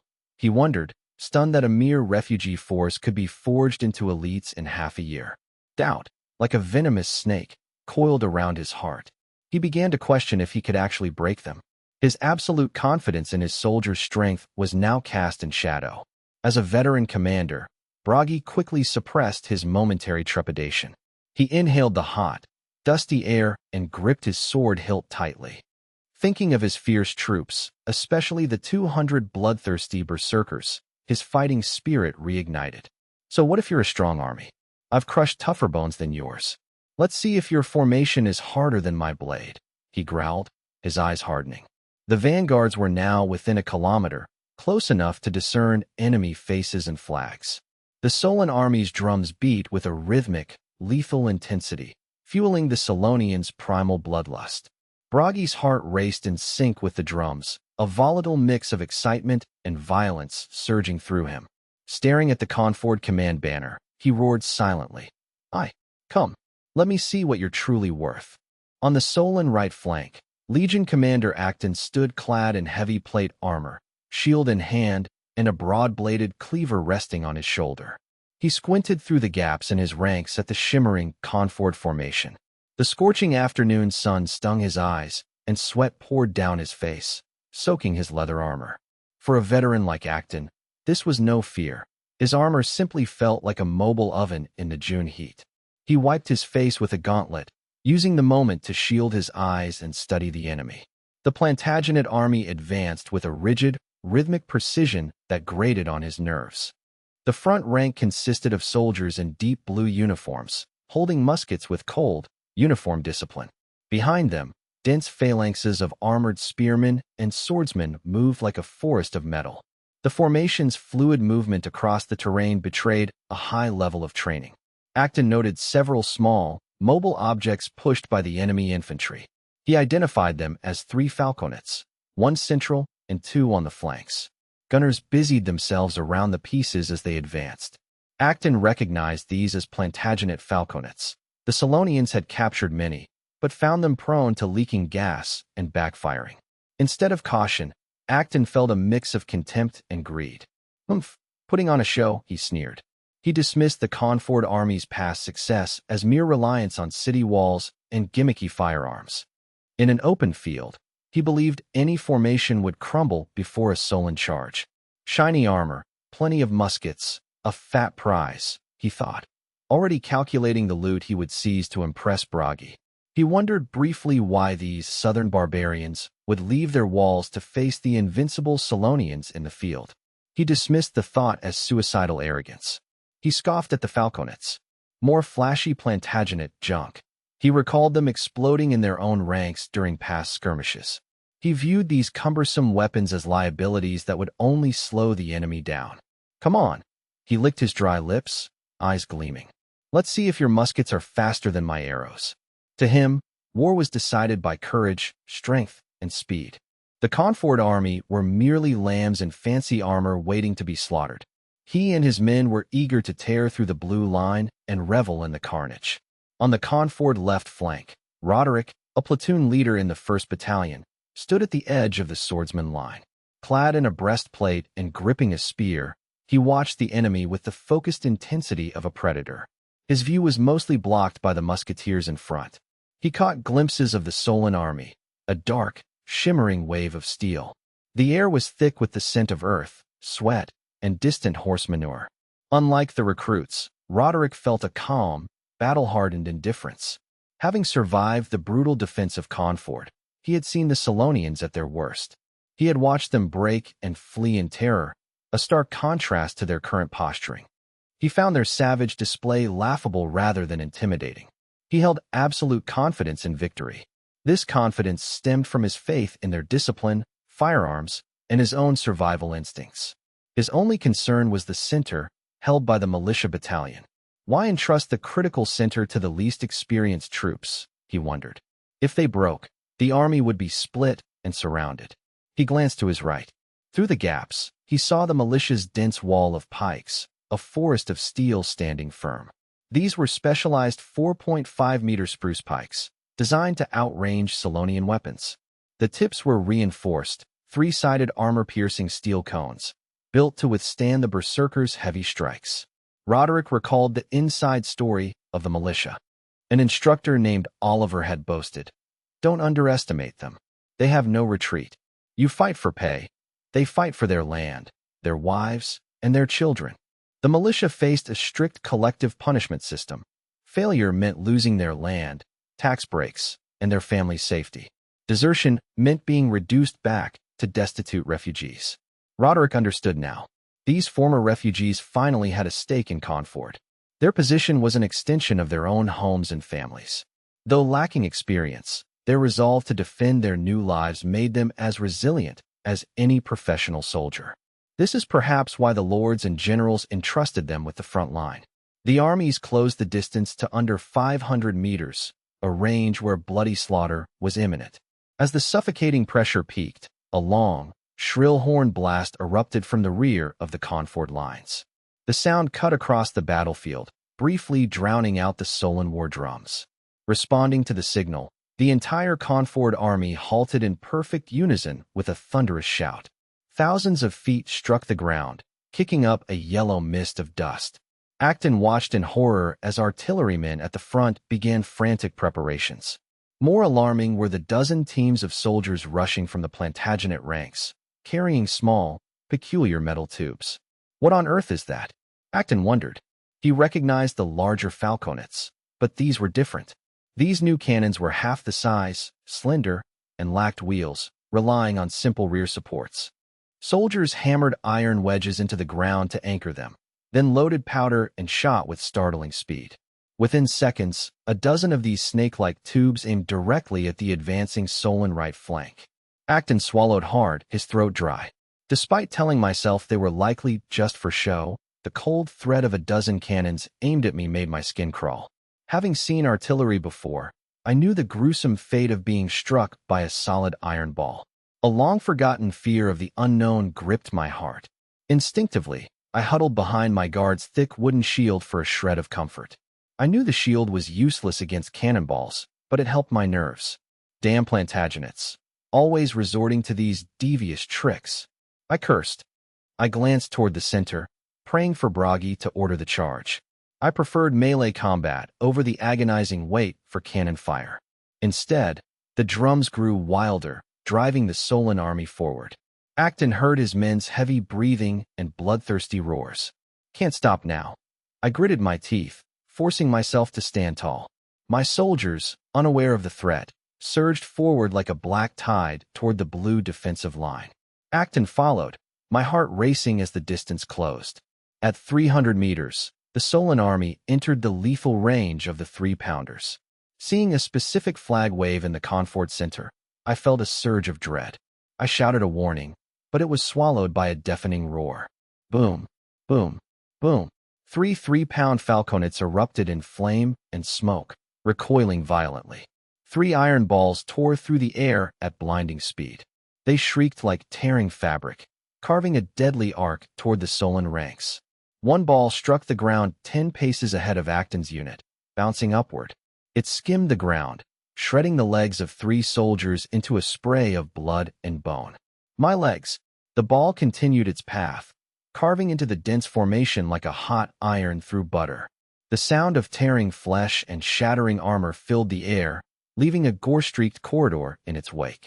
Combat soldiers and auxiliaries alike were decimated. A young soldier looked down in a daze. His left arm and shoulder were gone, leaving a gaping, blood-spurting wound. He collapsed, dead before he could even scream. The ball, having claimed 20 lives, finally came to rest, coated in blood and viscera. Only then did the survivors scream in terror. The area had become a hellscape, and that was just the first shot. Another ball flew over the front line, striking a flag-bearer and a pack horse behind him. The horse shrieked, its entrails spilling out in a horrific display. The air filled with the stench of sulfur, scorched flesh, and blood. This incomprehensible destruction threw the Solon vanguard into chaos. Seeing their comrades turn to pulp, the soldiers hesitated, their faces pale with disbelief. They feared not the sword, but this cruel, unstoppable death from afar. Acton turned pale, his heart racing. Though he escaped a direct hit, the gore from nearby soldiers splattered his armor. Facing death so closely for the first time, he roared to steady his men. Hold the line. Keep moving. Once we reach them, they're finished. The Carnford army's opening volley of 3 solid shots struck the Solon army's morale and formation like heavy hammers. The terrifying sound of the cannonballs, their destructive path, and the resulting carnage were beyond the Solonians' comprehension. Acton felt a deep, bleeding sense of helplessness. He watched his warriors being shredded by these distant, evil weapons before even seeing the enemy. He realized bitterly that the enemy's high accuracy was due to the dense formation he had to maintain for the charge. Yet, they had no choice. Lacking heavy long-range weapons, they had to endure the fire and close the distance to fight with blades. If only we had cannons. The thought surfaced uncontrollably. Acton recalled Lord Harold mentioning secret efforts to recruit craftsmen to replicate Plantagenet firearms. But that was too late. Now, they were sitting ducks, forced to move slowly to keep the formation intact. Even the best iron armor was like paper against such force. The inability to retaliate and the fear of the unknown caused tremors of hesitation throughout the ranks. During a brief lull, Acton peered from behind his shield to observe the Carnford artillery. As the smoke cleared, he saw the gunners led by a commander who shouted orders rather than operating the guns himself. One gunner cleaned the barrel with a wet swab, while others prepared the charge and held a burning match. Another gunner knelt, squinting through the sight to aim at the Solonians. The commander raised his hand. No, not again. Acton felt a chill run down his spine. He watched the gunner with the match touch it to the touch hole just as the commander signaled. Boom, boom, boom. The second volley roared, even more deafening than the first, leaving Acton's ears ringing.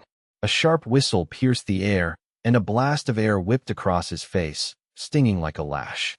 He saw a faint trail of smoke as a projectile grazed his helmet. Death was inches away. Crack! The solid shot slammed into the ranks behind him, pulverizing bone and flesh, followed by agonizing screams. The shot had hit the center, where officers gathered. Acton's heart hammered, and his hand trembled as cold sweat soaked his palms. It was a primal reaction to overwhelming destruction.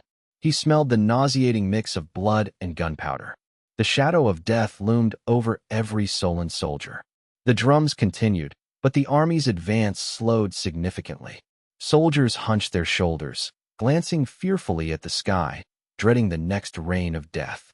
The Solan formation endured 2 more precise, brutal volleys in desperate silence.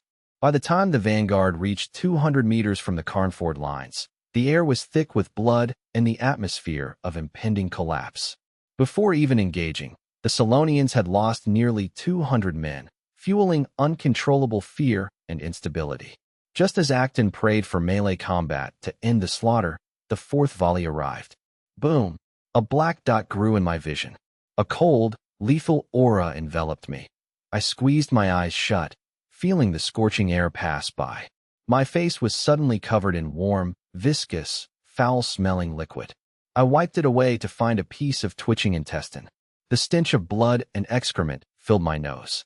A veteran of many battles, Acton was no stranger to such carnage. Fear gave way to blinding rage and humiliation. I threw the gore aside and glared at the enemy. The scene was hellish.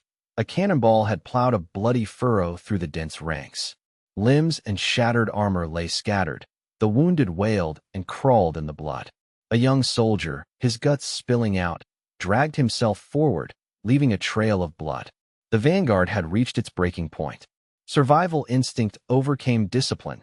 Soldiers stumbled backward, their eyes vacant as the formation loosened. A soldier in the front row screamed, dropped his weapon, and fled in a panic. It's over, I thought. I knew flight was a contagion. My eyes hardened with the ferocity of a starving wolf. I lunged at the deserter, striking him down with the back of my heavy blade. Deserters die. I roared, swinging my blade again to decapitate the man. Holding my bloodied weapon, I glared at my men.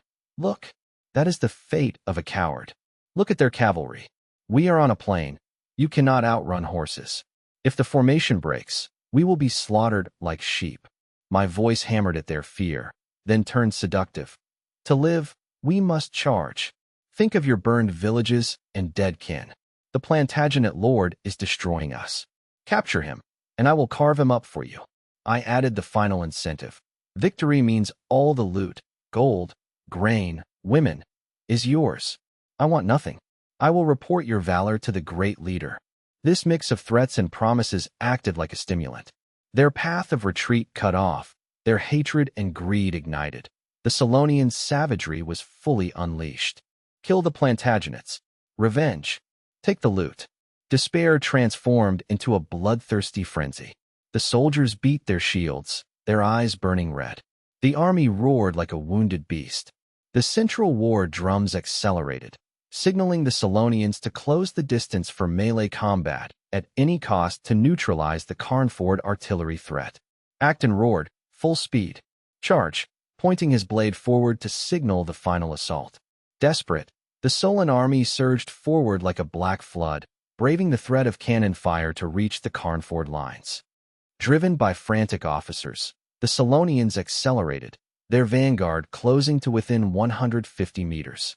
At this range, the Carnford artillery crew worked with lightning speed and precision. Clear, a gunner shouted, pulling the smoking, cloth-wrapped ramrod from the barrel. The battery commander, eyes locked on the charging enemy, commanded, 150 meters. Half range, direct fire. Per Elmont's Carnford artillery manual, half range meant setting the cannon to half its maximum distance. This flattened the trajectory, turning the 3-pound falconet's shot into a lethal, straight-line projectile. The aiming gunner shouted, "Understood," and spun the screw-threaded elevation wheels with practiced speed. The carriage groaned with a harsh metallic screech. The bronze barrel dipped sharply, visibly lowering its aim. The muzzle, previously angled for distance, now pointed directly at the chests of the charging Solonians. The loader shoved a pre-prepared cartridge and solid shot into the warm barrel, while an assistant rammed it home. "Vent," the loader yelled. A gunner pierced the cartridge through the touch hole and poured in the priming powder. "Fire," the commander roared. The gunner pressed the linstock to the vent, igniting the charge. A deafening blast erupted, sending a tongue of fire and smoke forward as the cannon recoiled violently. Before the smoke cleared, gunners rushed to brace the carriage and shove the cannon back into position. The drill was flawless, showcasing rigorous training. Meanwhile, the smaller minion cannons remained silent. Each minion cannon was manned by 2 gunners crouching behind round shields. They waited like vipers, holding their fire for a closer, more lethal range to unleash canister shot. Having survived the direct fire barrage, the Solonian vanguard reached the final assault distance.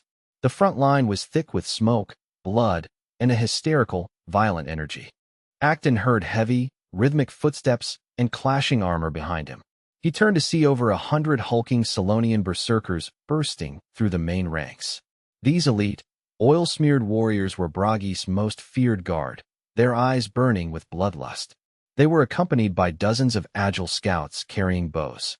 These 100-plus warriors carried battle axes, flails, or scimitars, leaving long spears behind for mobility. They sprinted through the gaps in the main formation, spreading out into a skirmish line 20 meters ahead of the main force. "The tirers!" "The commander sent the berserkers," a veteran shouted. Acton recognized the tactic, deploying elite light infantry and archers as tirers to harass the enemy before the main clash. Their goal was to use individual prowess to disrupt the enemy line. They targeted officers and flag bearers, aiming to create gaps for the main force to exploit. Simultaneously, the Carnford line responded. Acton saw 100 agile figures emerge from the Carnford musketeer ranks. These light troops moved like leopards, weaving through the musketeers to form their own skirmish line. They carried high-quality bows and full quivers instead of muskets. Plantagenet hounds, Acton realized. I knew these elite skirmishers were tasked with the same reconnaissance and sniping duties as the tirers. The Carnford response was remarkably swift. Between the 2 massive approaching armies, the 2 skirmish lines sprinted toward each other. "Drawl," the berserker leader roared as they hit 70 meters. "Ready," a Carnford officer commanded calmly. Both sides drew arrows and knocked them in perfect unison. The arrowheads glinted coldly in the afternoon sun. The battlefield fell into a suffocating silence, broken only by the creak of bowstrings and heavy breathing. The tirers and hounds locked eyes, bows drawn to their limits. "Loose!" The bowstrings snapped simultaneously, sending a swarm of arrows whistling through the air like locusts. Chaos erupted as the arrows struck. The Solonian tirers found their usual tactics thwarted by the resilient hounds. The Carnford skirmishers wore superior plate armor, causing most arrows to deflect harmlessly. The hounds were equally skilled, moving in coordinated groups, using terrain and shields to cover their advance and return fire. The Solonians were troubled by the hounds' tenacity. Even as comrades fell, they showed no signs of breaking, instead firing with increased precision and ferocity. They acted as a mobile barrier, effectively blocking the Rippers from assaulting the main Carnford line. Thwarted, the Solon Rippers shifted tactics under their leader's roar. They advanced in skirmish lines, using the hounds' reloading intervals to charge forward, hoping to force close-quarters combat. The Carnford hounds were prepared, maintaining a 30-meter distance while returning fire with equal precision. This distance kept their bows effective while minimizing the threat of Solonian melee charges. As the skirmish lines closed to 30 meters, the battle's brutality escalated sharply. Armor-piercing bodkin arrows proved lethal, easily penetrating plate armor at this close range. Casualties mounted rapidly. The sounds of arrows piercing steel and flesh filled the air as men fell, screaming in agony. Outnumbered, the Carnford hounds retreated under pressure but maintained their formation, using superior marksmanship to compensate. Meanwhile, Solon scouts and berserkers targeted the Carnford artillery. "Aim for the gunners. Kill them," a Solon officer roared. Arrows whistled toward the 3-pound falconets. "Shields up," the Carnford battery commander ordered. Gunners immediately grabbed heavy wooden shields, forming a temporary wall. Arrows thudded harmlessly against the wood. The primary gunners crouched behind the cannons and shields for cover. While the crew survived, the barrage severely disrupted the firing process, forcing the cannons into silence. This was a significant blow to the Confort forces holding against the Solon main line. From a command platform, I observed the carnage through my telescope. The hounds and rippers were locked in a primitive, brutal melee. A hound parried a battle axe and tackled a hulking Solon berserker to the ground. They grappled like beasts, their high-quality plate armor rendered blades and axes largely ineffective. The fight devolved into primal violence. A hound drew an armor-piercing dagger, stabbing into his opponent's visor and neck gaps, drawing blood. Nearby, soldiers choked each other while others used short swords to stab at vulnerable armor joints. Some even smashed their helmets against opponents' faces until both were bloodied. The skirmish zone became a death trap of teeth and nails. The ground was soaked in blood, filled with the sounds of combat. I lowered my telescope, my expression unreadable, though my eyes showed approval. Most of these hounds were refugees recruited by Brendan and Roland. Many were former elite border guards who had deserted due to unpaid wages before finding refuge in Confort. I provided them with land, stability, and generous military pay. Incentivized by dignity and security, their suppressed martial spirit was reignited. Their skill and resilience now rivaled the elite Solon Rippers. Seeing the artillery threatened, the hounds displayed exceptional tactical discipline. They engaged the Solonians in close combat, acting as a human shield to protect the gunners. Their sacrifice bought the army vital time. As the hounds engaged, the arrows targeting the artillery ceased. The gunners immediately emerged from cover to resume their duties. They cleaned, loaded, and aimed with practiced efficiency, as if the arrow storm had never occurred. The three falconets turned their muzzles toward the chaotic Solon main line. Nearby minion cannons stood ready, waiting for the enemy to enter canister shot range. Amidst the skirmish, Acton's main Solon infantry advanced to within 100 meters of the Confort line. This was the optimal range for archers and the starting point for a final charge, but the previous cannon fire had left deep scars.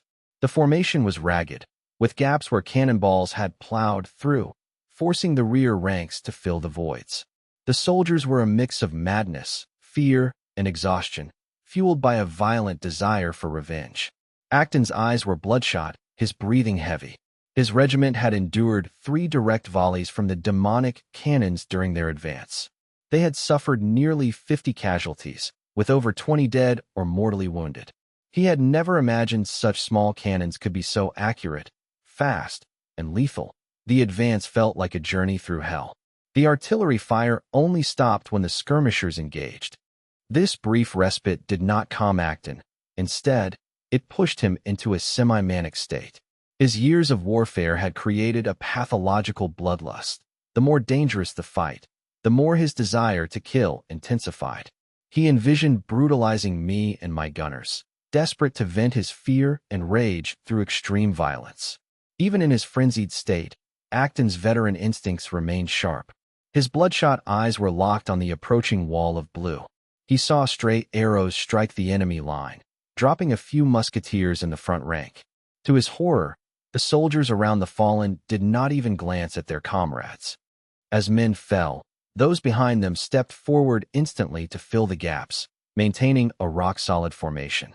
Damn these Plantagenets. What are they?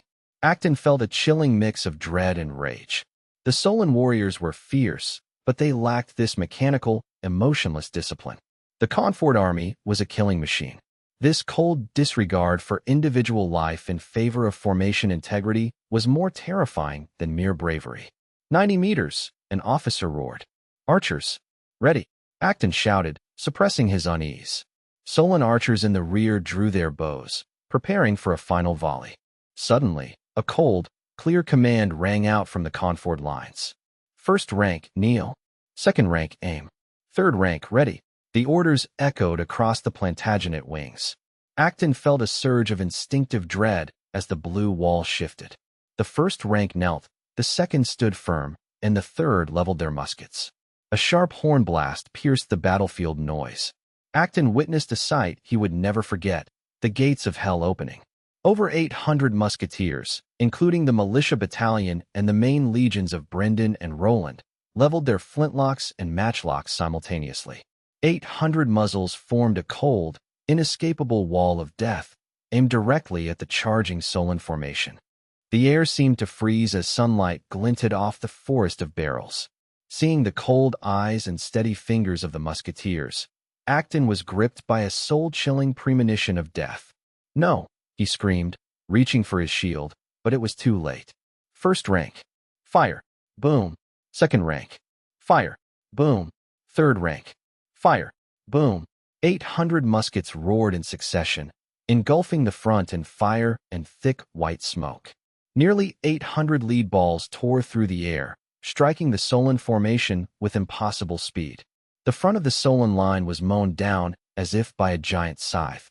200 or 300 heavily armored Solon warriors fell instantly, collapsing in twisted heaps. The dull thuds of lead-piercing armor and flesh were followed by sprays of blood and severed limbs. The slope was instantly covered in writhing bodies and agonizing screams. The Solon Rippers, engaged with the Hounds, were decimated by the point-blank volley. 70 or 80 elite berserkers and scouts were shredded, nearly wiped out in an instant. Meanwhile, the Conford Hounds displayed remarkable discipline. Upon hearing the horn, they dropped to the ground, minimizing friendly fire casualties. The musket balls whistled over their heads into the Solon main force. The sudden strike threw the Solon vanguard into chaos and panic. The Solon archers in the rear, stunned by the carnage and the deafening roar, panicked. With command structure failing, they acted on raw survival instinct and a desperate need for revenge. Without waiting for orders or aiming, they fired a frantic, disorganized volley into the sky. Though inaccurate, the sheer volume of arrows provided a psychological crutch. A swarm of arrows descended upon the Conford lines like a plague of locusts. The sound of arrows clattering against armor filled the air. Most arrows deflected off helmets, shields, or breastplates, falling harmlessly. Many more simply stuck into the ground like a field of reeds. Yet, casualties were inevitable, especially among the exposed musketeers reloading in the front.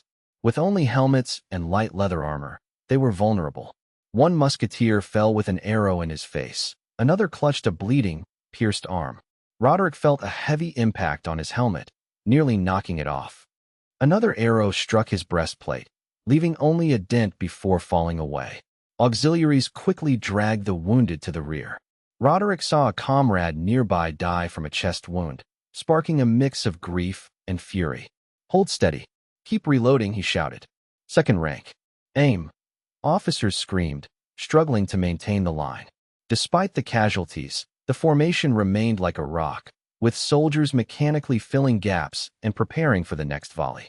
Cold discipline sustained them as the smoke cleared to reveal the carnage among the Solon forces. The Conford line held firm, replacing fallen musketeers instantly. From the hillside, I watched through my telescope, satisfied with the devastating effect of the 3 volleys. The sight of the shattered Solon vanguard and the enemy's resulting confusion eased my tension. I tightened my fist, my face flushed with excitement before I regained my commander's composure. I noted that despite heavy losses, the Solonian war drums grew faster and more frantic, signaling a desperate, all-or-nothing charge. A final gamble? I instantly grasped the enemy commander's intent. Ivar, seeing his ranged forces decimated, aimed to use his infantry's bravery to close the distance, either to suppress the musketeers with archery or to force a decisive melee. I decided instantly, I would not let them succeed. At 70 to 80 meters, the enemy could bridge the gap during the musketeers' reload time. "Pass the order," I commanded calmly. "Musketeers, cease fire. Hold your positions. Do not fire until ordered. Falconets, continue free fire on the enemy's rear to disrupt their reserves. Minion cannon crews, check your ammunition and fuses." The order was relayed instantly. Signaling flags waved, and a long, low-horn blast echoed across the battlefield, signaling the ceasefire.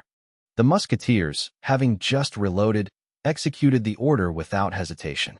They stood up, firmly gripping their flintlock muskets, and planted the butts on the ground, leaning forward in a ready stance. The musketeer line transformed from a firing unit into a silent, lethal forest of steel. Only the sound of heavy breathing and dripping sweat broke the oppressive silence.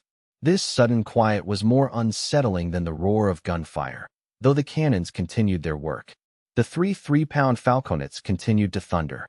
Gunners fired solid shots into the Solonian rear, preventing them from reinforcing their front lines. Meanwhile, the dozen minion cannons remained deathly silent. The crews waited like vipers, checking their canister shot and fuses, ready for the perfect moment. The Solonian vanguard, having suffered heavy losses, reached within 50 meters of the Carnford line. They were now within the effective range of Solonian archers. The falconet positions were now exposed to enemy arrows. Experienced Carnford gunners quickly retreated behind the infantry line with their tools.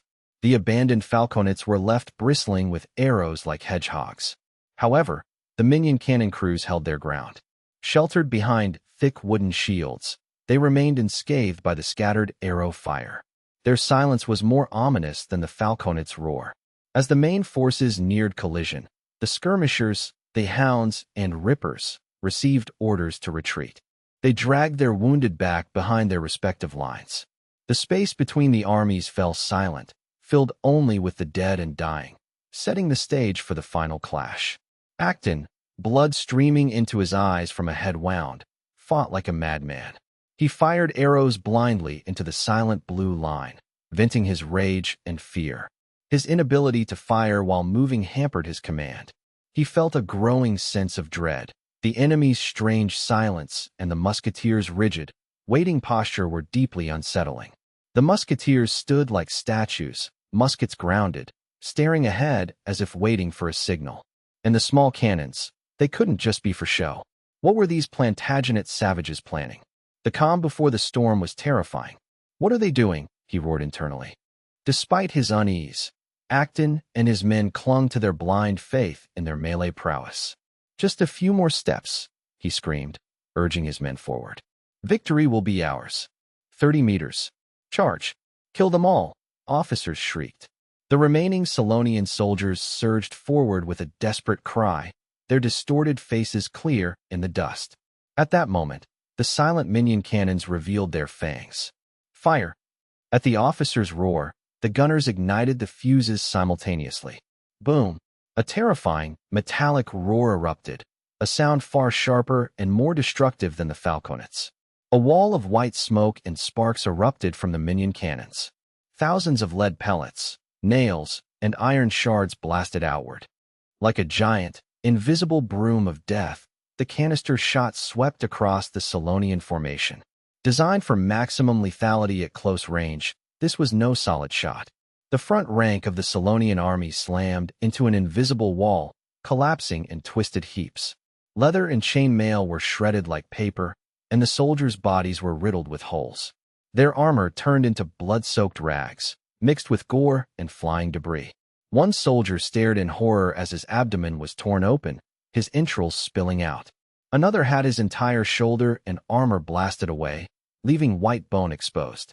Those not killed instantly writhed in the blood-soaked mud, their screams of agony filling the air. Their cries were soon drowned out by the next volley of minion cannon fire as the crews began a frantic reload. Gunners rapidly loaded pre-packed explosive satchels and canister shot into the minion cannons, ramming them home before priming the touch holes. Boom, boom, boom. The second and third volleys of canister shot slammed into the chaotic, decimated Solon vanguard. The slaughter was even more efficient. The surviving Solonians were bunched together, their broken formation ensuring every shot caused maximum carnage. The area 30 to 50 meters in front of the Carnford army became a meat grinder. The Solonians' fierce charge was shattered, and their morale collapsed entirely. Minion cannon crews raced against time, knowing every extra volley could secure victory for the main line. Minion cannons were slower to load than falconets, a process made agonizingly difficult under heavy enemy arrow fire. Gunners roared, working with blurred speed, ignoring sweat and smoke stinging their eyes. Recovering from their shock, Solon archers unleashed waves of vengeful arrows at the exposed gunners. Swish, swish, swish. A gunner was struck in the neck and slumped over his cannon, blood staining the hot barrel. Another was hit in the leg, collapsing with a scream. Despite shield bearers, the dense arrow fire took a heavy toll on the crews. A young gunner, his arm pierced by an arrow, pulled it out with his teeth and continued priming the cannon with trembling hands. Another crew lost 2 men. A veteran, an arrow protruding from his chest, single-handedly performed the 2-man loading procedure. As he reached for the linstock, another arrow struck his back, sending him sprawling. Behind them, the musketeers gripped their weapons, teeth gritted in silent, agonizing rage, forbidden from breaking formation. The fallen veteran stirred, his eyes burning with intense focus despite his mortal wounds. He crawled forward, dragging himself toward the dropped linstock. He failed to rise several times due to his injuries. Finally, he grabbed the scorching bronze cannon barrel, the smell of his burning flesh rising as he used the pain to heave himself up. Ignoring the Solon archers aiming at him, he thrust the burning linstock into the touch hole. Hiss! Boom! The minion cannon roared, shredding a dozen Solonians within 20 paces. The veteran collapsed, the linstock slipping from his hand. He gazed at the smoke-filled sky, a faint smile on his lips as he passed away. This final volley dealt a crushing blow to the already reeling Solon vanguard. Surviving gunners retreated, supported by auxiliary soldiers. Many, wounded and blood-soaked, focused only on saving their lives and equipment. The Solon vanguard reached the Carnford main line, close enough for soldiers to see the distorted faces of their enemies. At this range, Solon archers switched to direct, lethal fire. Swish! Thud! Arg my eyes. Carnford musketeers began falling, their line wavering as arrows struck unarmored faces and necks. Rear-rank soldiers filled the gaps, but the mounting casualties created extreme tension. My lord, the distance is too close. The archers are too accurate. It's time, Brendan urged me. I watched the battered, chaotic Solon force, my expression iron-hard. The Solonians were disorganized, their momentum stalled, yet they continued to charge over their comrades' corpses. The moment had arrived. I raised my right hand, and the battlefield seemed to freeze. Flags ready. Buglers ready. Brendan roared. The bugles sounded, and the signal flags waved. Musketeers rose and leveled their weapons, creating a forest of barrels aimed at the enemy 40 meters away. The Solonians realized their peril. The sight of the leveled muskets was a death sentence. Fear paralyzed the Solon charge. Some stopped to return fire. Others rushed forward in desperation, while some retreated. Their formation fractured. 40 meters, the observer shouted. I slashed my hand down. Fire! Brendan bellowed. A piercing bugle call signaled the end. Boom!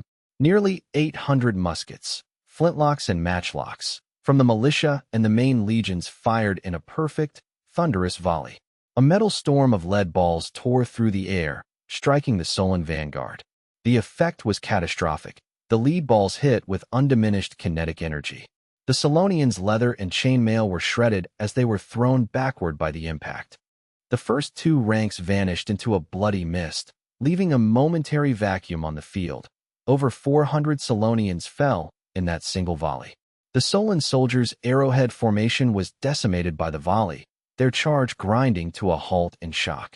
With officers and veterans killed, the command structure collapsed, leaving the demoralized soldiers staring in horror at their mangled comrades. The Solon army fell into fatal chaos. A signal flag waved in the Carnford army, followed by a sharp gong. The pre-drilled tactical shift began immediately. Musketeers turned and retreated through the narrow, prearranged gaps in the spearmen's formation. The maneuver was executed with high-level precision. As the musketeers withdrew, the rock-steady spearmen stepped forward on command. With a unified shout, they leveled their 4.5-meter spears, forming an impenetrable wall of steel. This wall of spears faced the desperate Solon remnants, instantly reversing the momentum of the battle. Kill! The messenger's roar ignited the battlefield. War drums thundered. The drums beat with frantic intensity, suppressing fear and triggering primal killing instincts. As the armies collided, Roderick saw the twisted, bloodthirsty faces of the Solon soldiers and smelled their stench of sweat and blood. Throw! A Solon officer whistled. Solon warriors hurled axes, spears, and maces into the dense Carnford spear formation. Impacts and screams erupted. A mace crushed a young spearman's helmet, splattering blood and brains. The soldier collapsed like a broken puppet. "Fill the gap. Move." Roderick roared, his heart bleeding. Rear-rank soldiers stepped over the warm corpse, leveling their spears with trembling but firm hands. "Javelins. Throw." Carnford officers commanded. Carnford spearmen launched their light javelins at the approaching enemy. The impact was devastating. Dozens of Solon soldiers were impaled, pinned to the ground by the force of the javelins. Both sides paid a bloody price in the final exchange, leaving survival to courage and luck. Instinctively, Roderick ducked as a cold arrow grazed his cheek. A replacement soldier behind him took the arrow to the face, his scream drowned out by the roar of battle. "For Carnford. For me. Kill." Roderick screamed, his soldiers joining in a thunderous cry. The two tides of steel and flesh collided. A deafening, terrifying roar of clashing weapons and armor filled the air. Roderick's spear struck a Solon soldier's chest, but the iron-studded leather armor held. The Solon soldier roared, gripping the spear shaft and raising his battle axe. "Hold the line," Roderick shouted, his comrades bracing their shoulders against my back to provide leverage. Individual skill became meaningless. The soldiers were a crushing mass, pushing and stabbing in a desperate, claustrophobic struggle. The battlefield became a bloody meat grinder of screams, clashing steel and breaking bones. Blood soaked the mud, and the stench of gore became nauseating. Roderick fought mechanically, my vision filled with shifting heads and flashing blades. I focused entirely on holding my ground, knowing that a breakthrough would mean death for everyone. The cacophony of war threatened to shatter my eardrums. The world was a blur of blood-red carnage.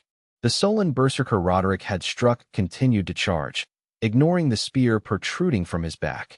With eyes burning red, the berserker swung his scimitar at my neck. My spear was stuck. I reached for my short sword, but it was too late. Suddenly, a spear from behind my left shoulder struck true. It pierced the berserker's chest, deeper than my initial blow. My comrade had saved my life. The berserker let out a final, frustrated roar. He collapsed against me, our faces inches apart. The berserker's eyes dimmed as he vomited blood and organs, then fell dead. His body dragged my spear down with it. Before I could react, a new threat emerged. With my spear lost, two Solon soldiers lunged at the gap, swinging an axe and a spear at my face and chest. I ducked, narrowly dodging a heavy battle axe that sparked against my helmet. I drew my short sword, desperately parrying the next strike. The impact was brutal. The Solon soldier's strength shattered my grip, sending my sword flying. Defenseless, I watched as the Solon soldier raised his axe for a killing blow. A chill ran down my spine. I wasn't afraid to die, but I couldn't let my failure break the line and doom my comrades. Driven by instinct and duty, I made a desperate, insane choice. I grabbed the armor straps of a fallen Solon berserker, still bristling with spears, and hoisted the corpse as a makeshift shield. The Solon soldiers froze, stunned by the sight of a comrade's body being used as a weapon. Taking advantage of their hesitation, I charged forward like a bull, using the gruesome shield to slam into my enemies. The corpse collided with the axe wielder, knocking him off balance. Nearby soldiers recoiled in shock, granting me the split second I needed. "Fill the gap. Now," the officer roared. Two spearmen stepped forward, crossing their weapons like shears to strike down the stumbling axe wielder. Another soldier handed a spare spear to me. Catch! The gap was sealed. The Carnford army's line stood firm once more. I took the spear, my heart hammering from the adrenaline of my near-death experience. I glanced at the corpse at my feet, my gaze hardening into pure killing intent. "For Carnford. Kill!" I roared, thrusting my spear back into the fray. At the center, Acton led the Solon army's main force in a fierce assault against the Carnford militia battalion. The situation defied Acton's expectations, chilling him to the bone. The militia fought with a tenacity equal to the elite Carnford legions.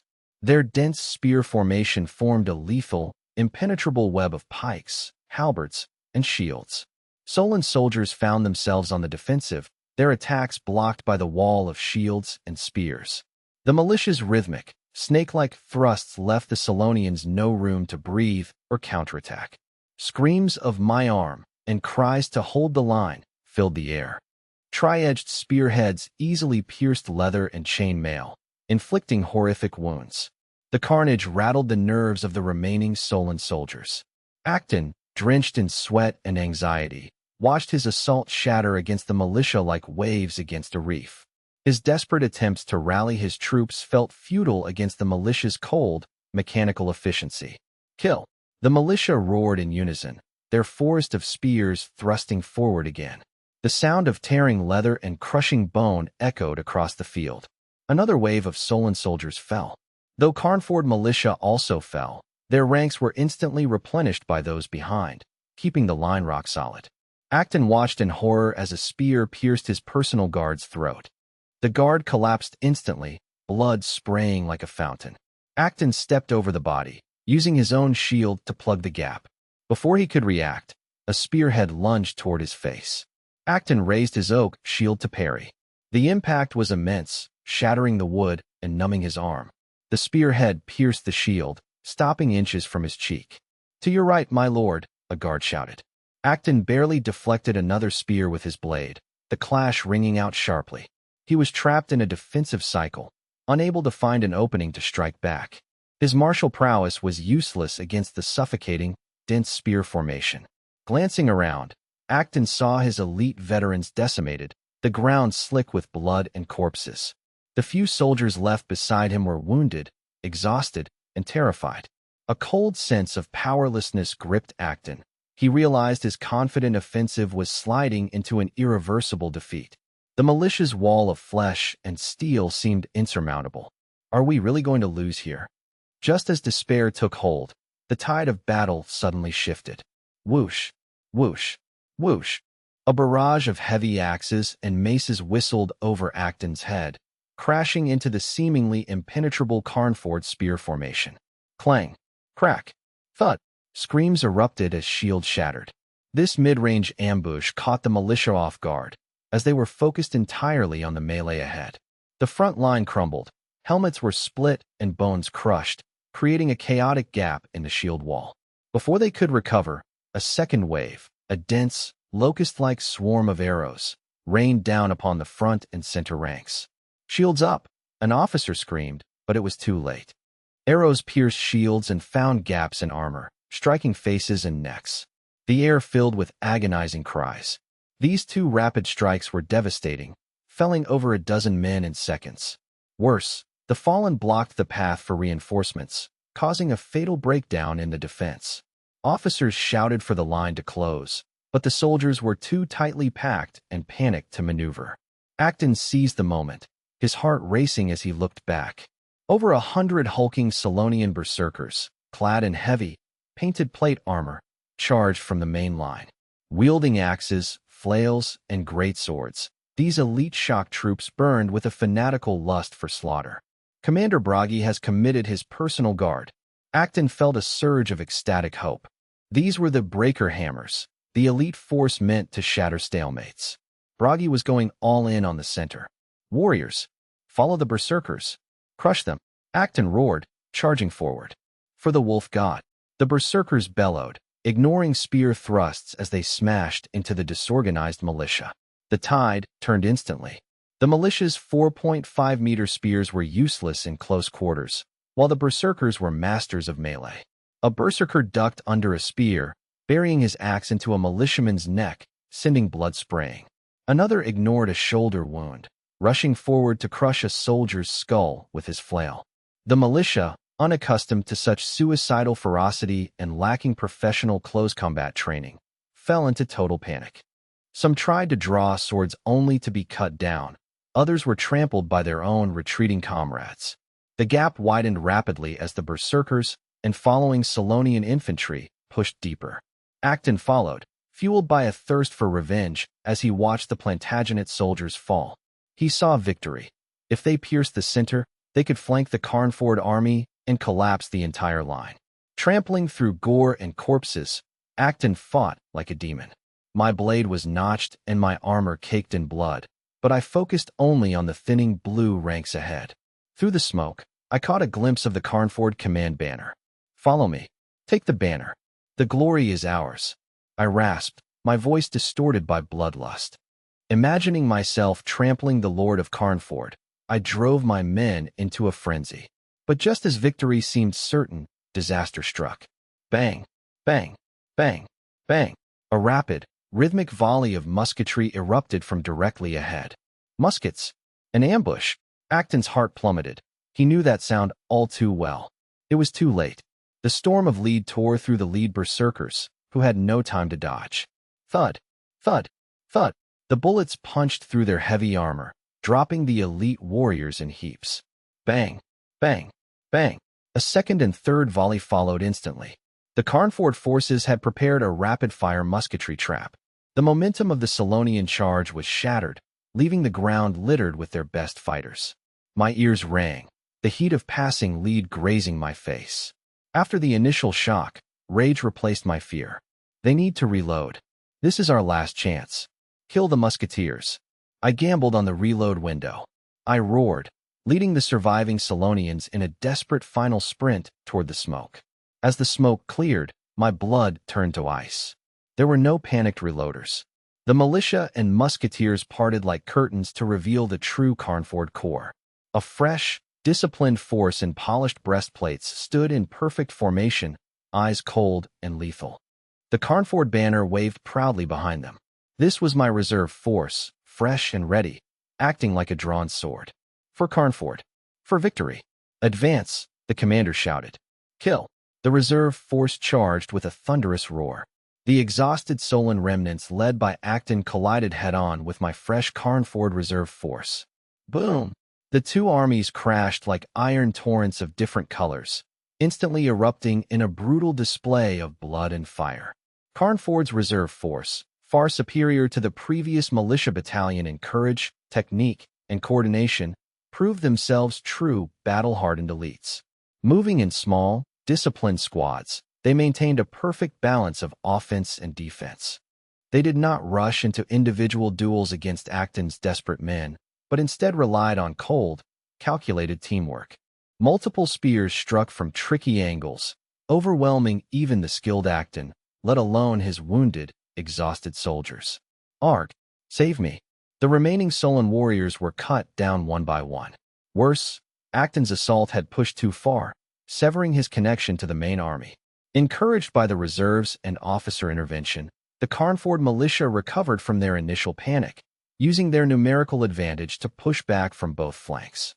Parrying a spear, Acton looked around to find himself and his few dozen loyalists surrounded by a sea of blue uniforms, cold steel, and indifferent, resolute gazes. His formation was being peeled away like an onion in boiling water. With every breath, his space to maneuver shrank. Victory was impossible, an escape of fantasy. Why? A chilling despair washed over him. In past wars, the Plantagenet soldiers would crumble once Solon warriors engaged in close combat and killed their officers.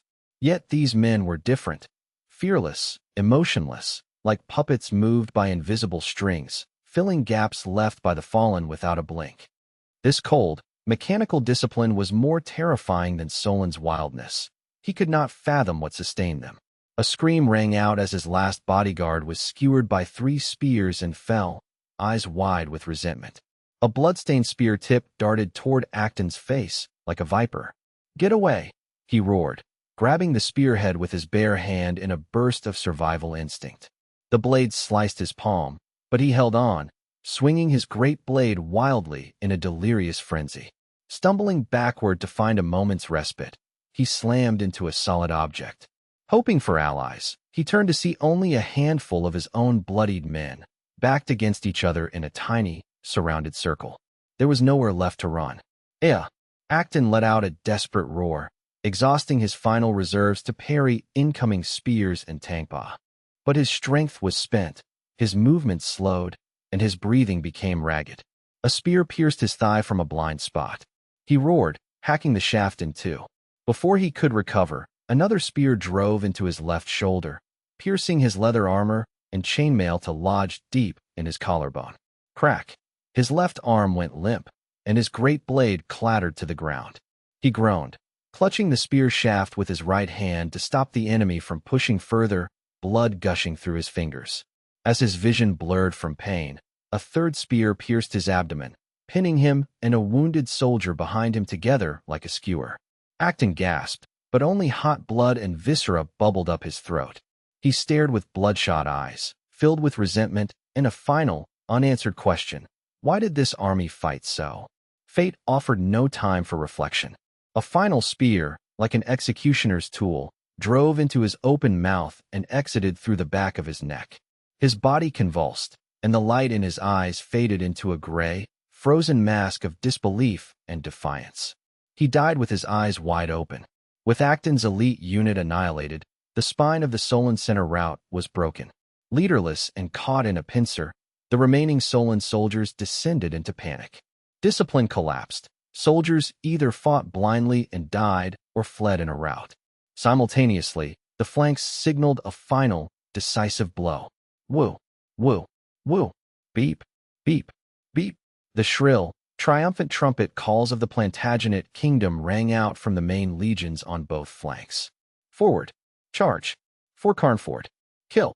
Brendan and Roland issued the thunderous order for a total offensive. The rested Carnford 1st and 2nd Legions roared like tigers, their line becoming an unstoppable wall of steel that crashed into the crumbling Solon flanks. The Solon flanks, facing elite professional soldiers rather than militia, were in even worse shape. Exhausted by long-range fire and attrition, they had no strength to resist the fresh enemy's full-scale charge. Solon officers screamed and cut down deserters, but they could not stop the avalanche of defeat. Run, it's over. Fear spread like a plague.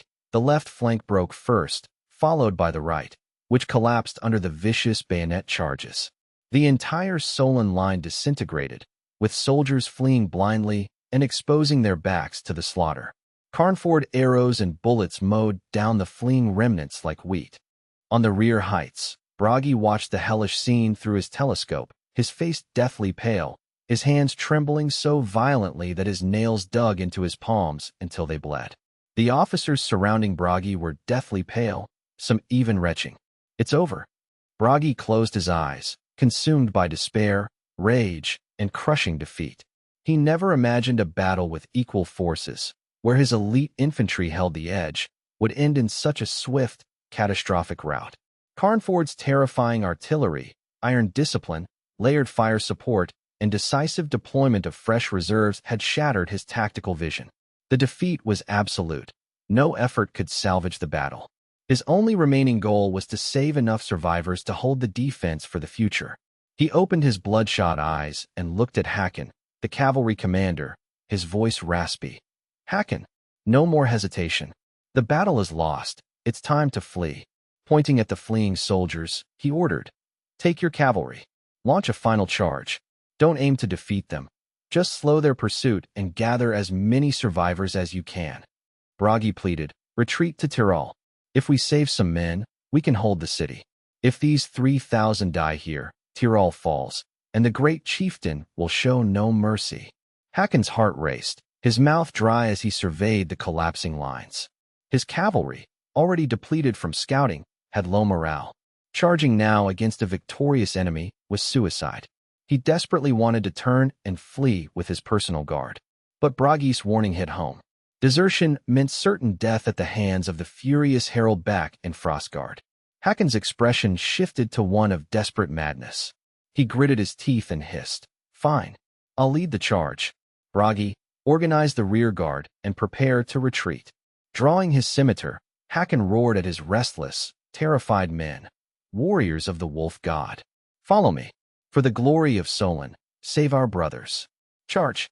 Driven by survival and command, the Solon cavalry suppressed their fear and let out a final, desperate cry. Nearly 1,000 Solon cavalry launched a suicidal charge into the flank of the unstoppable Carnford pursuit. The thundering hooves carried a tone of tragic despair. On the ridge, I unclenched my fists, my palms cold with sweat. I scanned the battlefield, the weight finally lifting from my chest. The battle had unfolded exactly as I had hoped, or even better. Though the center nearly buckled under the Solon berserkers, my reserves had held firm, breaking the enemy's spearhead. With Acton dead and the center destroyed, the Solon army lost its momentum and command core. Brendan and Roland's main legions crushed the flanks, acting like iron pincers to encircle the chaotic Solon center. The blue Carnford lines advanced, swallowing the retreating black-clad Solonians. Victory was certain, but a scout reported, "My lord, movement from the Solon cavalry in the northeast." I raised my telescope. About 500 Solon cavalry were gathering for a charge. "Cornered beasts," I muttered, a flicker of anticipation in my eyes. I had anticipated this. Infantry were easy to rout, but cavalry were a threat. This cavalry force had been a thorn in my side. If they escaped, they would be a future menace. Catching them in the open later would be nearly impossible. I had kept Leon and Kalen's cavalry in reserve specifically for this moment. I had used the infantry rout as bait to force the Solon cavalry into this suicidal charge, creating the perfect opportunity to annihilate them. "Order," I commanded firmly. "Cavalry, execute Plan 1. Total annihilation. Not a single man escapes." The signal flags flew. Hidden in the ravine, the Carnford cavalry erupted in cheers. Leon, Thorstein, and Kalen drew their swords. "Carnford warriors, follow me. For victory. For our lord. Charge," Sir Leon roared. 1,000 fresh Carnford cavalry surged forth like a dam breaking, their morale at its peak. Leon and Thorstein led 500 heavy cavalry, including Franz City's plate armor knights, in a sharp wedge formation toward the Solon cavalry. Their task was to hit hard, shatter the enemy's spirit, and pin them in place. Sir Kalen led the other 500 light and medium cavalry in a wide arc to cut off the Solonians' retreat. Seeing the massive, well-coordinated Carnford force, Hakon's blood ran cold. He realized he had walked into a trap.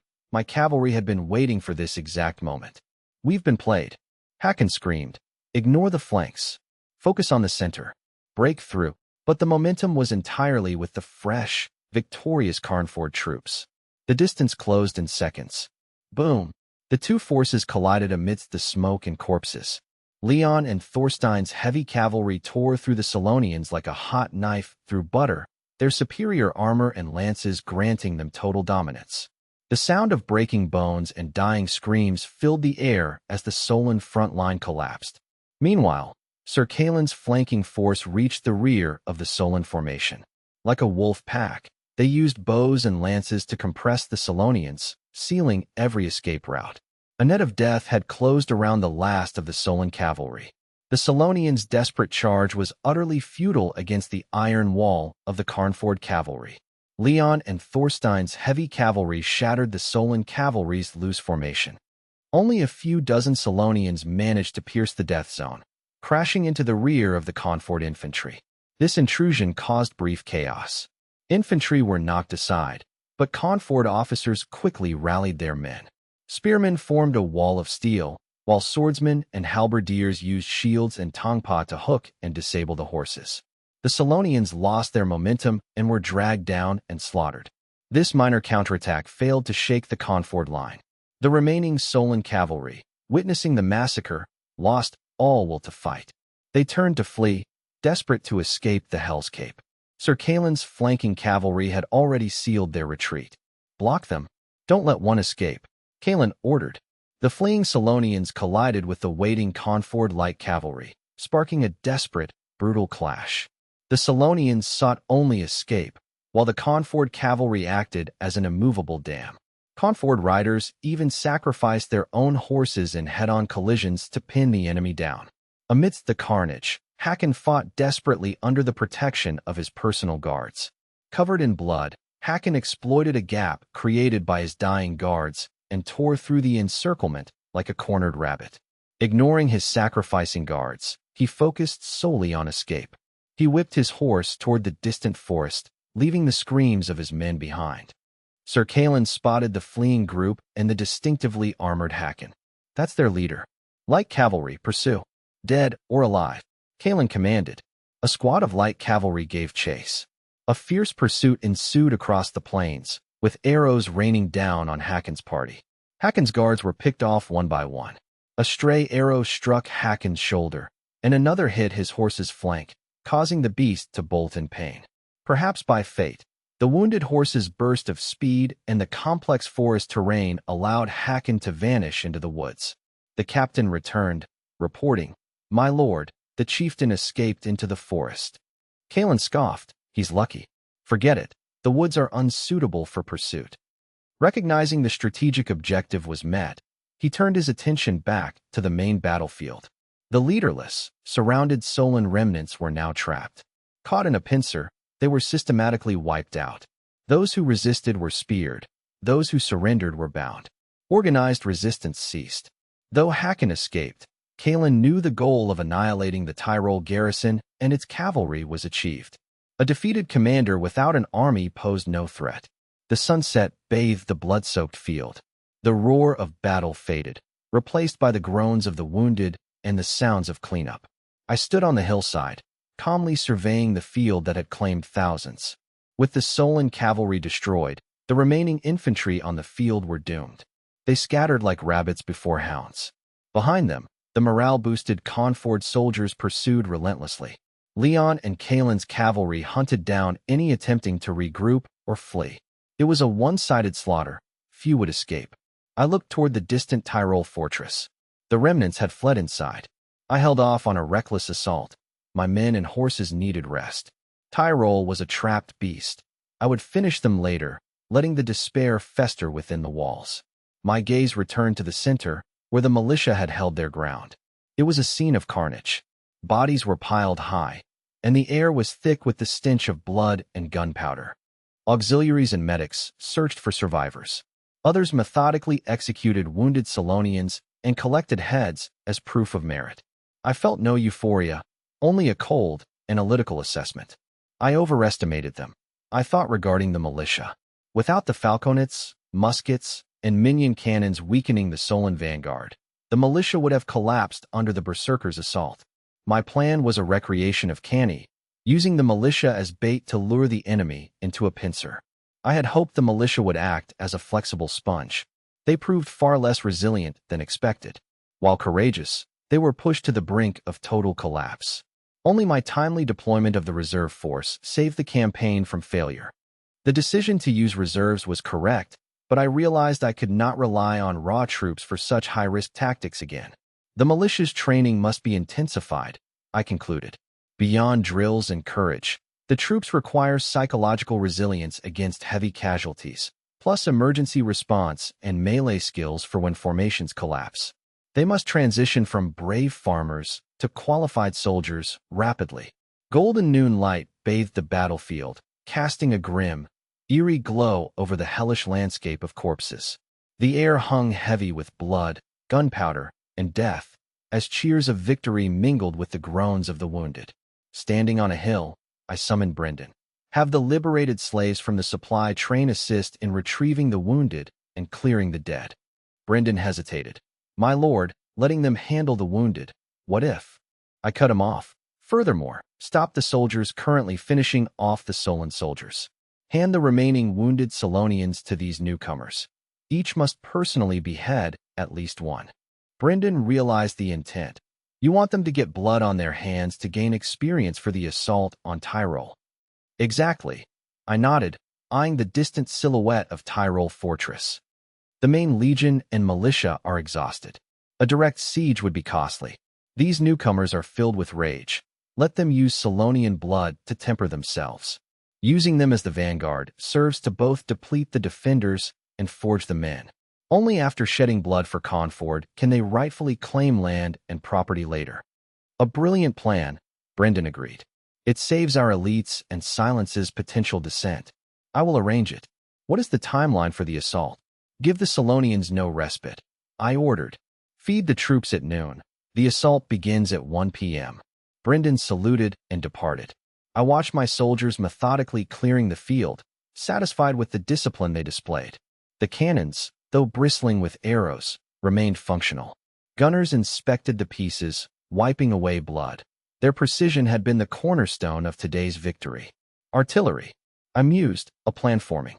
I resolved to expand the artillery corps and establish a formal training system, recognizing them as the gods of war. In the distance, the first group of liberated slaves, driven by officers, stumbled onto the muddy, blood-soaked field. Ragged and gaunt, they wore expressions of fear, confusion, and uncertainty about their newfound freedom. Under orders, they clumsily assisted in moving the Conford wounded to the rear. The field was soon cleared of allies, leaving only heaps of Solonian corpses and captured prisoners. Hundreds of prisoners and wounded were forced to kneel in a clearing, their eyes filled with despair and hatred. The new recruits were marched before this kneeling mass. They stood uneasy, sensing the ominous atmosphere. Soldiers handed them bloodied, notched blades. The cold, viscous sensation made many tremble. Silence. Listen. William strode forward, his voice booming. He pointed his blood-stained sword at the prisoners.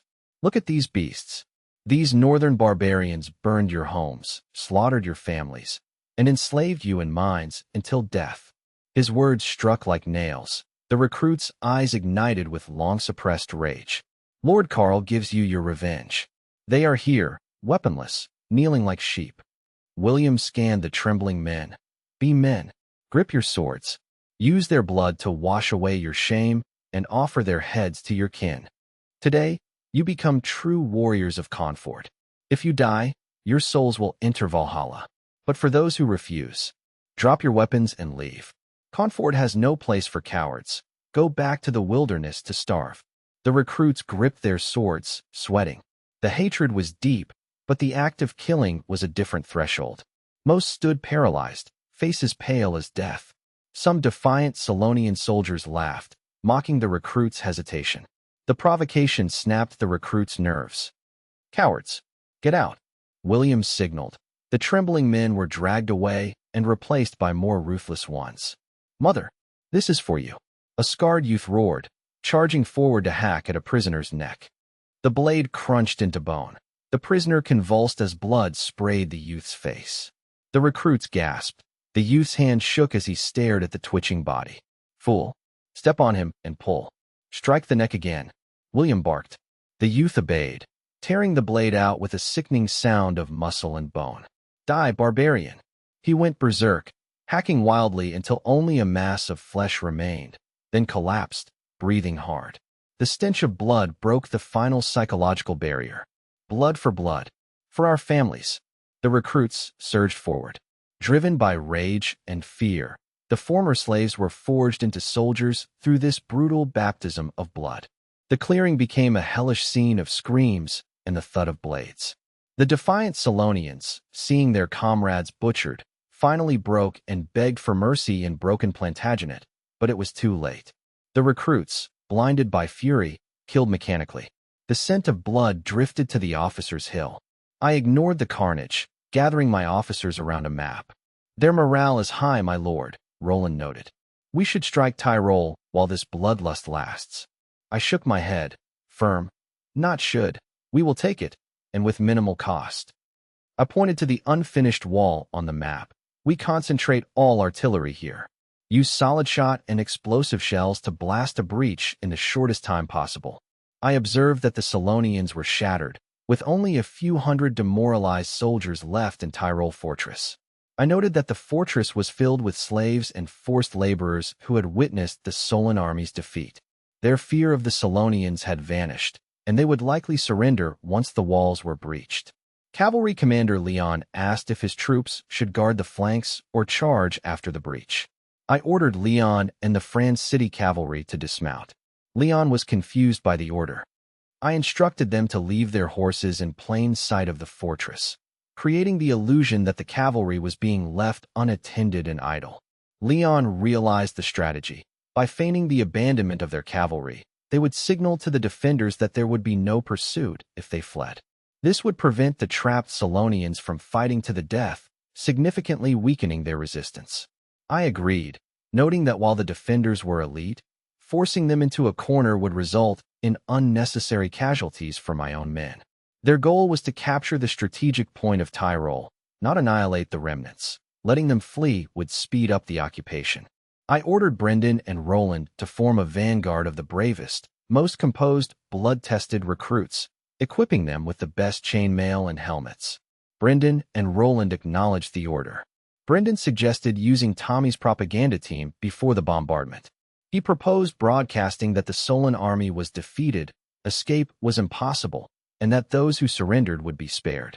I praised the idea, ordering Tommy to use Solon and Plantagenet languages to demoralize the enemy.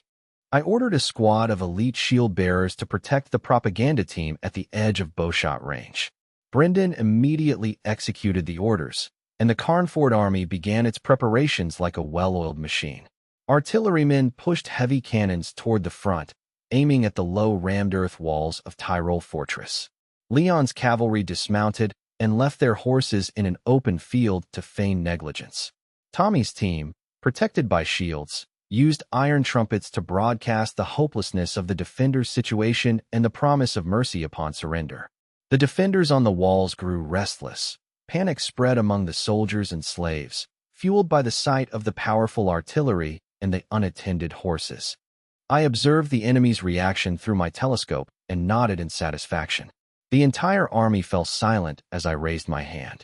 The artillery commander ordered the loading of solid shot. I dropped my hand, and the cannons roared, signaling the start of the assault. Brendan and Roland selected 500 of the most hardened, vengeful young recruits for the vanguard. These men were organized into small squads. Though still stained with the blood of their enemies, they were no longer slaves, but soldiers who had passed a brutal test. Logistics troops provided them with hot black bread and meat broth. The recruits ate with a mix of exhaustion, excitement, and a newfound sense of belonging. For many, being treated as humans rather than livestock was a transformative experience. They spoke in low tones, eyeing the fortress with anticipation. William approached, declaring that they had proven their worth and were now soldiers of the Lord of Carnford. The recruits stood tall at his words.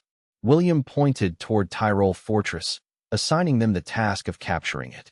He promised that once the cannons breached the walls, they were to charge in and finish off the remaining Solonians. He reminded them that the Solonians were mortal and feared death just as they did. He urged them to carry their courage into the fortress. William promised rewards and recognition for those who led the charge. The best performers would be integrated into the army, receiving land and homes to settle in Carnford. He warned that any cowardice would be met with immediate execution by the execution squad. He left them to choose between a glorious death or a coward's execution. The recruits responded with fervent shouts of loyalty. Having witnessed the Carnford army's crushing victory, they held blind faith in Lord Carl.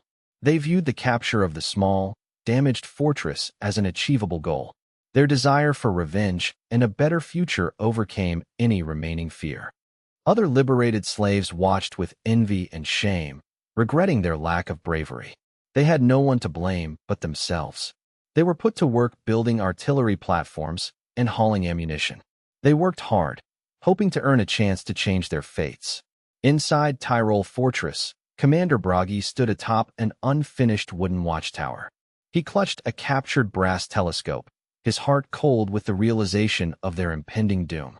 Bragi watched from afar as the Solon cavalry, led by Hakon, was easily dismantled and slaughtered by the disciplined Carnford coalition.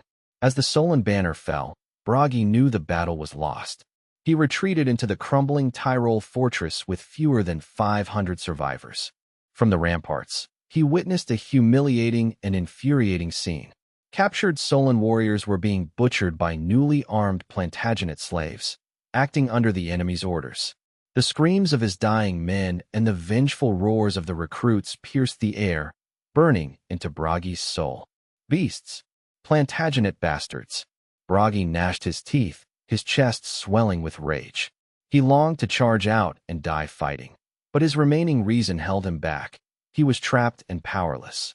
Suppressing his fury, he turned his binoculars back to the Carnford army. The enemy was calmly cooking, while the recruits who had just performed their blood sacrifice enjoyed bread and broth. More soldiers and slaves were constructing artillery positions, pointing heavy cannons directly at the fortress's thin walls. They planned to attack this afternoon, Bragi realized, his heart sinking. They wouldn't even grant them a night's respite.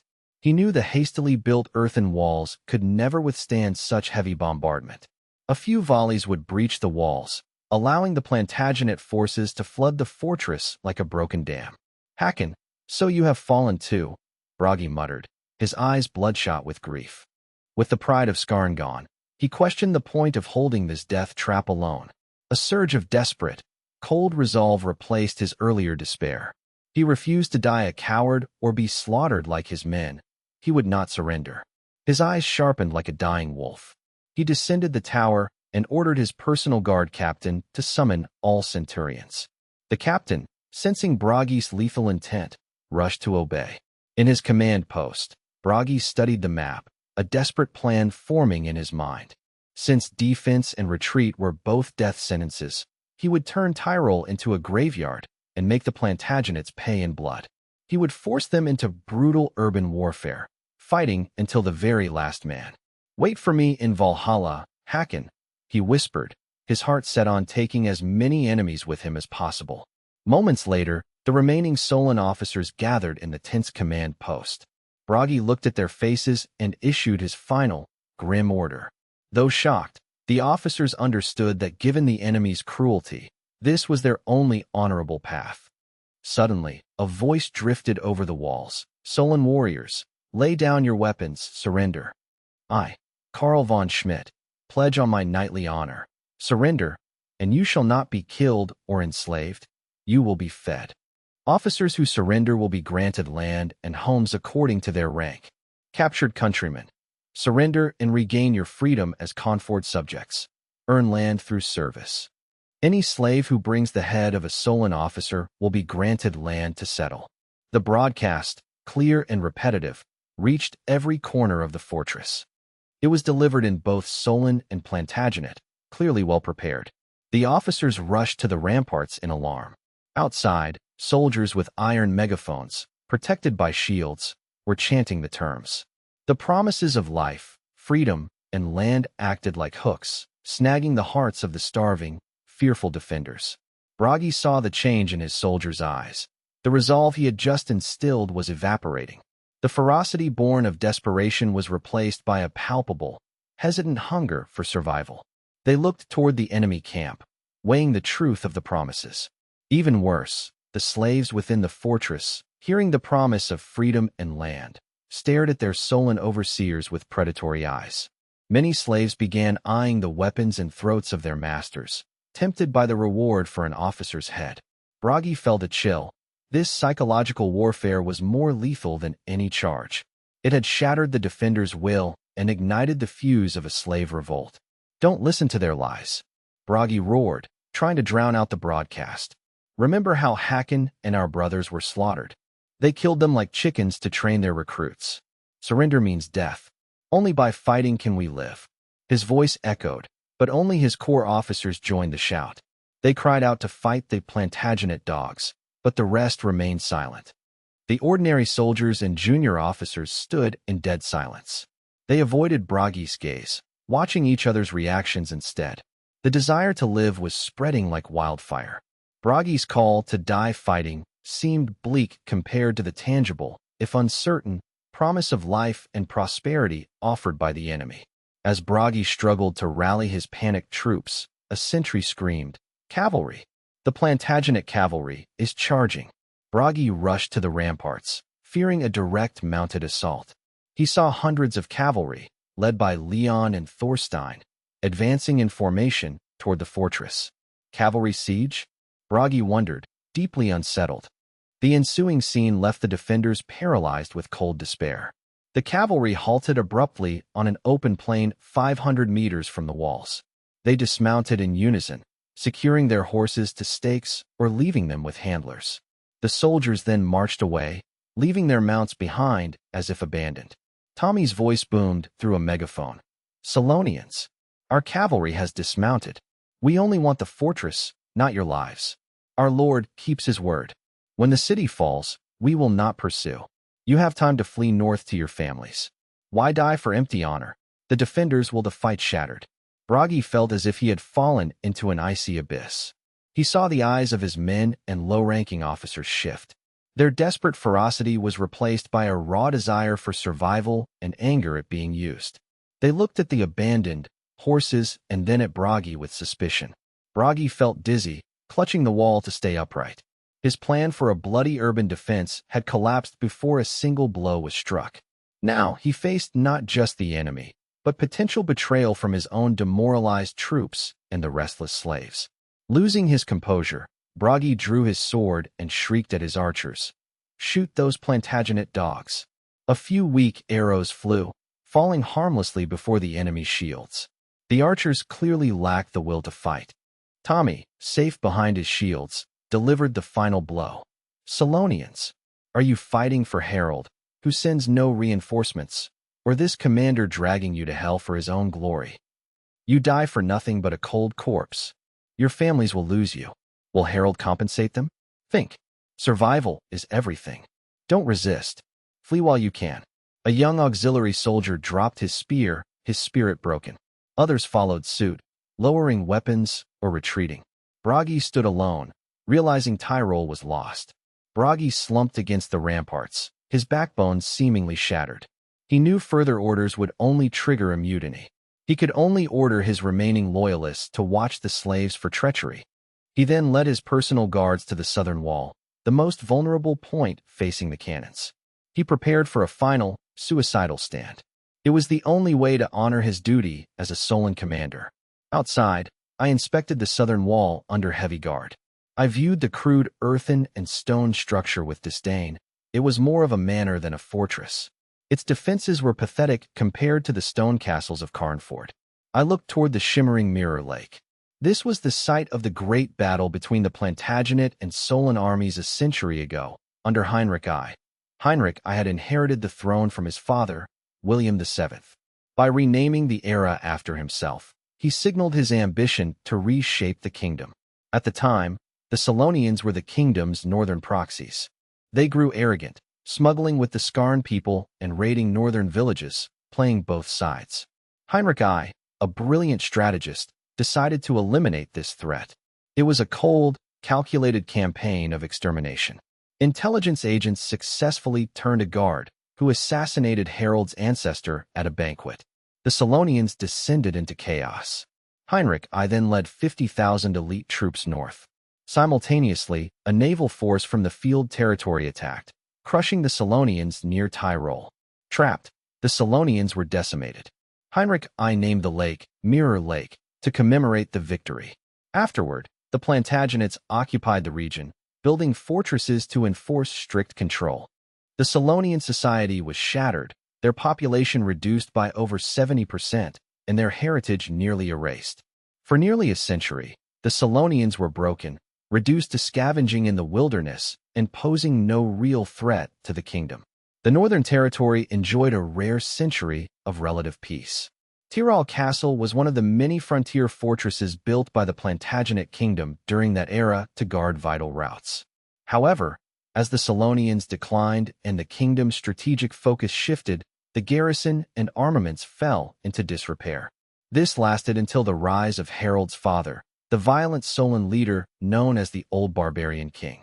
By then, most of the southern northern territory had fallen, with only Tyrol Castle holding out under a veteran Plantagenet commander. Facing imminent defeat, the commander detonated the castle's powder reserves, destroying the structure and killing many attacking Solonians.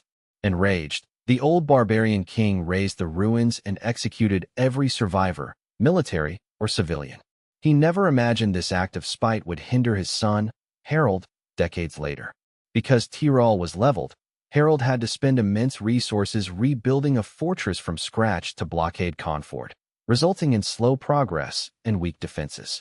Had he preserved the castle, Harold's current situation would be far better. I dismissed these historical reflections. The current battle would decide the future. I felt a surge of ambition. If Heinrich I could crush the Solonians here, I, with my superior troops and advantages, could surely replicate or surpass that feat. The current situation was even more favorable.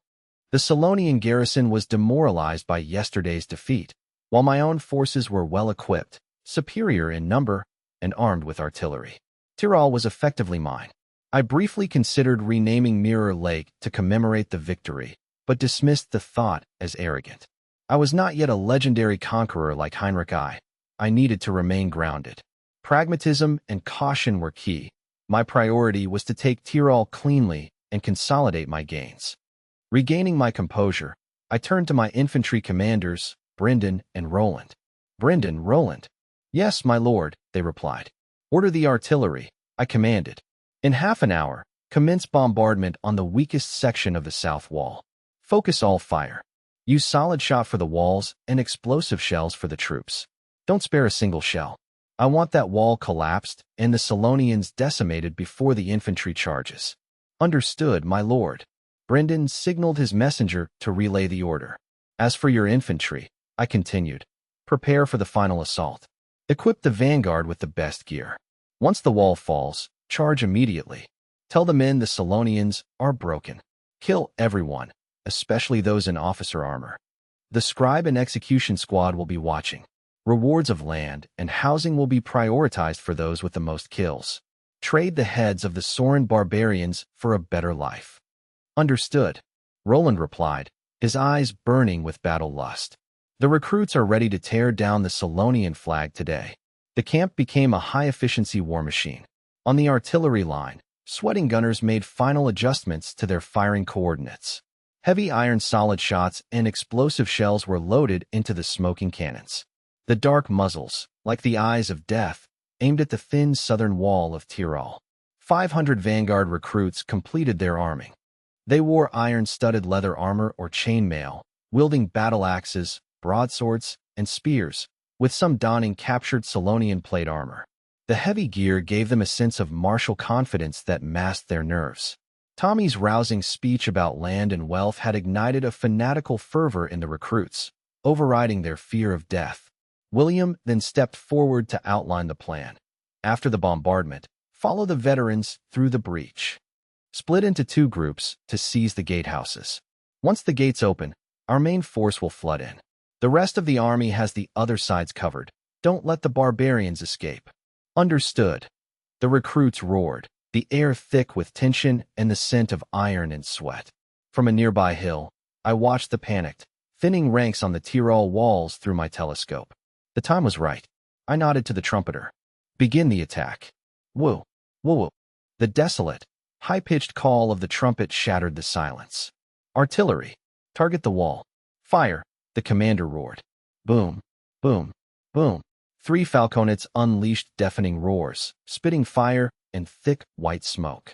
3 iron solid shots tore through the air, striking the weakest section of the rammed earth wall with precision. Bang, bang, boom. The impact shattered the wall, creating 3 massive holes. Debris flew as spiderweb cracks spread across the structure. Behind the wall, screams erupted as the impact and flying stone caused heavy casualties among the Solonian soldiers and slaves. Bragi's assessment was correct. The makeshift wall was as fragile as paper against heavy artillery. All batteries. Rapid fire. Release. A thunderous volley followed as the minion cannons joined the barrage, shrouding the position in smoke. Solid shots continued to pulverize the wall, while explosive shells arched over, raining shrapnel onto the huddled defenders. Tyrol Fortress's walls groaned and shattered under relentless cannon fire. Defenders dared not surface, as Conford musketeers pinned them down with precise volleys.